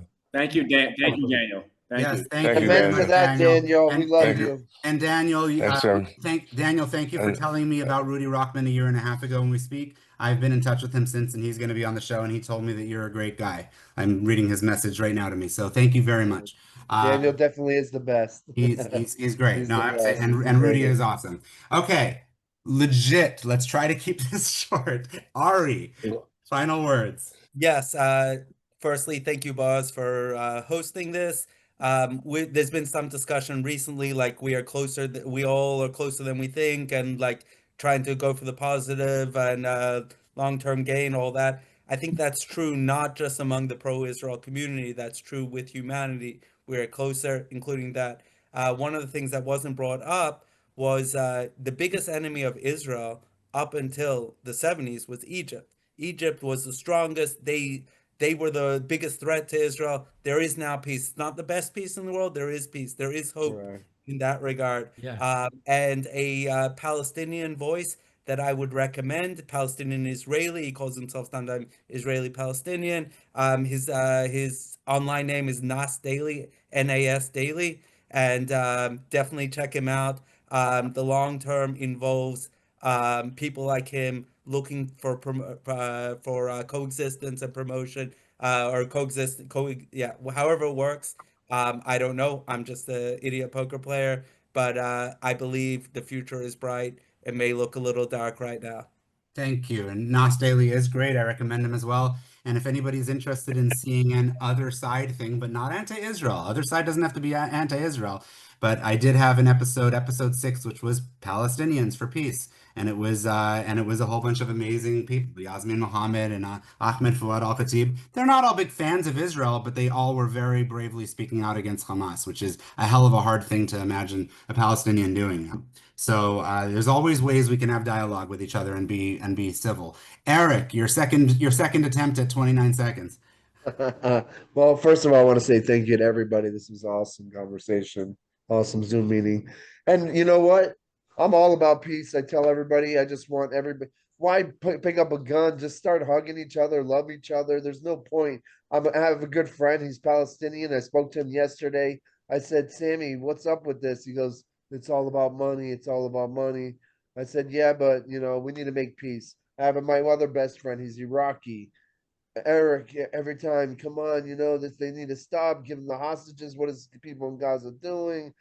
And another guy that lives in Saudi Arabia, he just can't believe like what he sees and they all agree with me every time. It's like, dude, let's all get together, be peaceful. I mean, and eventually one day it all will be peace because according to the Jewish religion, supposedly the Messiah will be here within approximately 200 and something years. And then God will show his face again. You'll hear his voice or whatever. At least that's what I believe. And then world peace will happen. Everybody will know the truth. And, like I say, B'ezrat Hashem, God willing, everybody, we get the hostages back, let Gaza do his thing and just stop hating each other. There's no reason to hate. I don't hate I would never hate a Palestinian. My parents always taught us, don't hate anybody, blacks, whites, Jews, anything, Muslims. Love each other. I used to play football with Palestinians when I grew up in North Miami Beach. I mean, listen, just learn how to love each other. Good game, shake your hand. There's people that are wrestling with Jewish people and they don't even want to shake their hand. I mean, like, come on. Crazy. Well, how are you going to start peace if you don't even want to shake a hand? Shake a hand, then give a hug. I mean, something. But I mean, they're taught to hate. Like I even explained to people, it's like if I taught my daughter since she's growing up, this is God, and if you drink this, you're gonna she's gonna believe me, and that's what these terrorists are doing. They're brainwashing their children and letting them and thinking and letting them know that Jews are bad people. They're horrible. They make comic books with them about how bad they are. So all that needs to stop. Children are indoctrinated, and every young person is now being indoctrinated by social media. So it's more of the same. It's just taken a digital form. But and it's hard to blame a lot of people because even the 23-year-old Hamas fighters, 23 years ago, they've been brainwashed. They don't know. They're how are you going to change their mind after 23 years of every day saying the Jew this, the Jew that, the Jew this, the that? It's hard. But eventually, Israel obviously is winning the war, hostages back, and then whatever they want to do. But I'm all for world peace. I love everybody. I don't care who you are. All right, your 30 seconds is up. Get the fuck I gotta out. go, Eric. Yes. 19 minutes. Eric, let's get to your twin brother, Michael. All right, Mike. I just want to say thank you all for your voices. You guys have been nothing but amazing. What I hope for is this conversation gets spread to the world. This will be my biggest hope, and people will be on the right side of history because what we talked about, we got through every topic. I mean, you guys were unbelievable. And if you guys thought I won the reason why I won the 2025 WCB main, the PPC, it was not because of the 40, it was because of the 44. But I think it was God. It was fate, and it was to bring us together. And I think that was one of the biggest reasons why I won it. And I believed it, and I think it was for Israel, and I think it's for the Jewish community. So thank you, everyone, and I just want to spread love throughout the world and hope there's world peace. Thank you, and good job. Look at that. One of the reasons he won so much this year is because he's the only fucking guy who knows what 30 seconds means. All right, moving on. Thank you, Albert. Yeah, guys, thank you again. Boaz, you pose this question as optimism. So I just want to bring up really quick. I look around this panel and there's a bunch of ambassadors who've really helped the game of poker move forward in gigantic strides. And I look at things like this particular podcast, like Grinder said, and this is an opportunity to advance positivity, education, and the right thing. In a world of so much information, we have an opportunity to provide truth. And yes, there's a lot of misinformation all over the place. But the world is a bigger blank page than we think. I'll give you a quick example. My girlfriend, born and raised in Alabama, she moved to Florida 3 years ago. I asked her, she's 30 years old, I asked her, hey, and this whole thing, like, what do you think? Like Israel, Palestine, like Jewish people, like just to see where she stood. And she literally told me, before I moved to Florida, I had never met a Jewish person. So the world, even though we're so hyper focused on this, the world as a whole is more of a blank page than we really give it credit for. And we can take things like this as opportunities to move sensibility forward and opportunities to spread truth of positivity, fairness, and really justice in the world. So I'm thankful for being on this panel. Thank you guys for having me. Thank you, Thanks, Albert. Thank you for being on a second time. Robert, big brother Mizrachi. Yeah, I just want to have everyone be educated on the source of, being Jewish and we're all the same and not argue and world peace. And we all have to educate the people that don't understand that, we're fighting a war that, will never end unless we all love each other and care about each other and bring peace to the world, because we don't need to see people dying all over for no reason. And we just have to educate the anti-Semitic people, and have them understand. And every person that we educate is worth a lot, to our society and make the world a better place. Thank you. It's amazing how many of you guys sound like Ringo Starr right now with world peace. I love it. And it's a very positive note to finish on. And now, last but definitely not least, again, Melanie. Okay. I had a whole very pessimistic response to Ari's optimism, but I'll save it for another time. I'm not too optimistic at this particular state regarding anti-Semitism, mostly because I think we're in like a refractory period from the recency of the Holocaust. And, America is currently doing very well. And there's a lot of reasons I think Jews are very optimistic about their situation in America. I don't think that's going to last. And I'll talk about that some other time. However, what I am very optimistic about is Jewish people's ability to persevere through incredibly difficult conditions, many times that were worse than this. And to Ari's point, some of the things we're living through were our grandparents' wildest dreams, our great-grandparents' wildest dreams, and we can't take that for granted. I do really believe in the Jewish people's indomitable spirit, and I think that means that no matter what situation we find ourselves in, including this one, we'll be able to find our way out, even if it doesn't look so great from the eye of the hurricane now.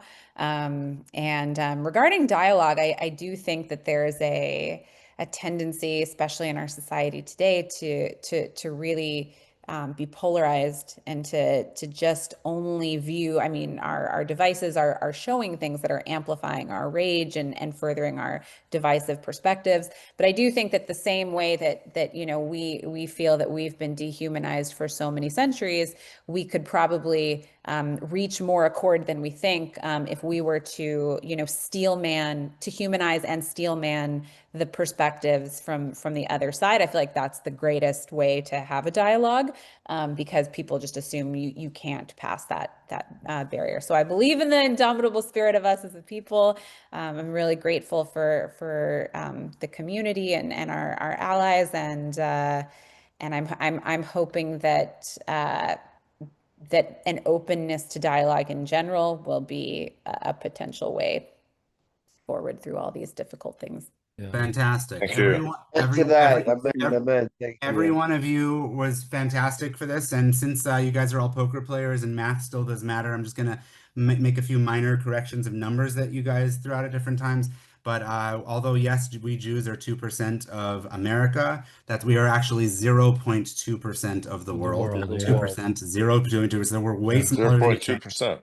0.2%, but 2% in America. And the whole social media is blaming us. Yep. And then I also get want rid to of the Jews and their lives going to be better. And I also want to mention another percentage, which is that, no, we're not 85% in Israel of non-white, but it is very high. Of the non-white European type standards that people talk about, colonizers, it's about 65%. And if you talk about just Mizrachi Jews, that's already 45%. The point is, no matter how you shake it, Israel is certainly not this white country. Now, all of this being said, this is why we do it. I deliberately did not just gather people who are all pro-Trump or pro-Netanyahu or anti-Trump or anti-Netanyahu. I wanted there to be this dialogue. I always do, because it's not just about you guys changing your mind. It's about people who watch this and who normally follow Ari or Andy, who might be more Democrat. And then they're all of a sudden seeing some interesting words from Mike, who's proudly Republican, right, from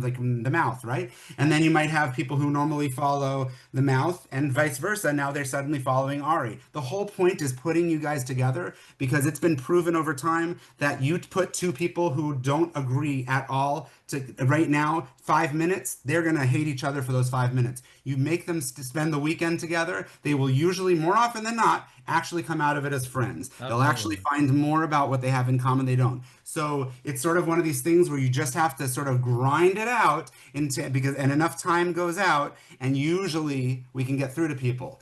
So hopefully people who watch this got a little bit of an education, and hopefully and I encourage anybody watching this, whoever you're following on this panel now, follow everybody else on this panel. I don't care if you didn't agree with every word. Follow every fucking person on this panel. That's the only way. The only way your the only way your social media algorithm changes, and this is my reason to this show, is by following people not just in your echo chamber. Yeah, it's something that you just said is so true. I want to say this, right? Like somebody like I don't really want to bring up names, but a certain person in the poker world was like, "Oh, my feed is all full of right-wing extreme stuff," right? And I said, I said, well, you don't have to click on the For You button, because what it is the algorithm is that certain person follows me, right? And then what I follow then goes to their feed. And so then all of a sudden, people that I follow that are on the opposite side of me politically, all of a sudden I start getting into my For You, their feed. Okay. But it's okay that like Elon Musk wants that. He wants you to have different perspective feeds so you could see it, so you could get outside of your bubble. And I think he's doing it on purpose. And I actually think it's a good thing. Well, all right. Listen, Love you guys. we all gotta go. I gotta go. We're all going. I know Mike has to go, but I wanted to say one thing. Take care. Everybody wants to first, is Michael safe to go to North Cyprus? And I say no. I don't want him to go. He's safe. I'm not worried about Hamas, but I'm only worried about obviously. How about Eric? How about we talk about that offline? So I think he's okay. I think he's okay too. Listen, guys, I love you guys. I love everybody. Thank you, guys. God bless. Bye, guys. God bless USA. God bless Israel, and God bless all. God bless you all. I'll message you all. Bye, everyone. Thank you. Thanks for joining us for another edition of Chosen Links. If you like what you heard, feel free to share this episode. Don't forget to like and subscribe to our YouTube channel and follow us on our socials at Boaz Hepner on X and Facebook and at Hepner.Boaz on Instagram.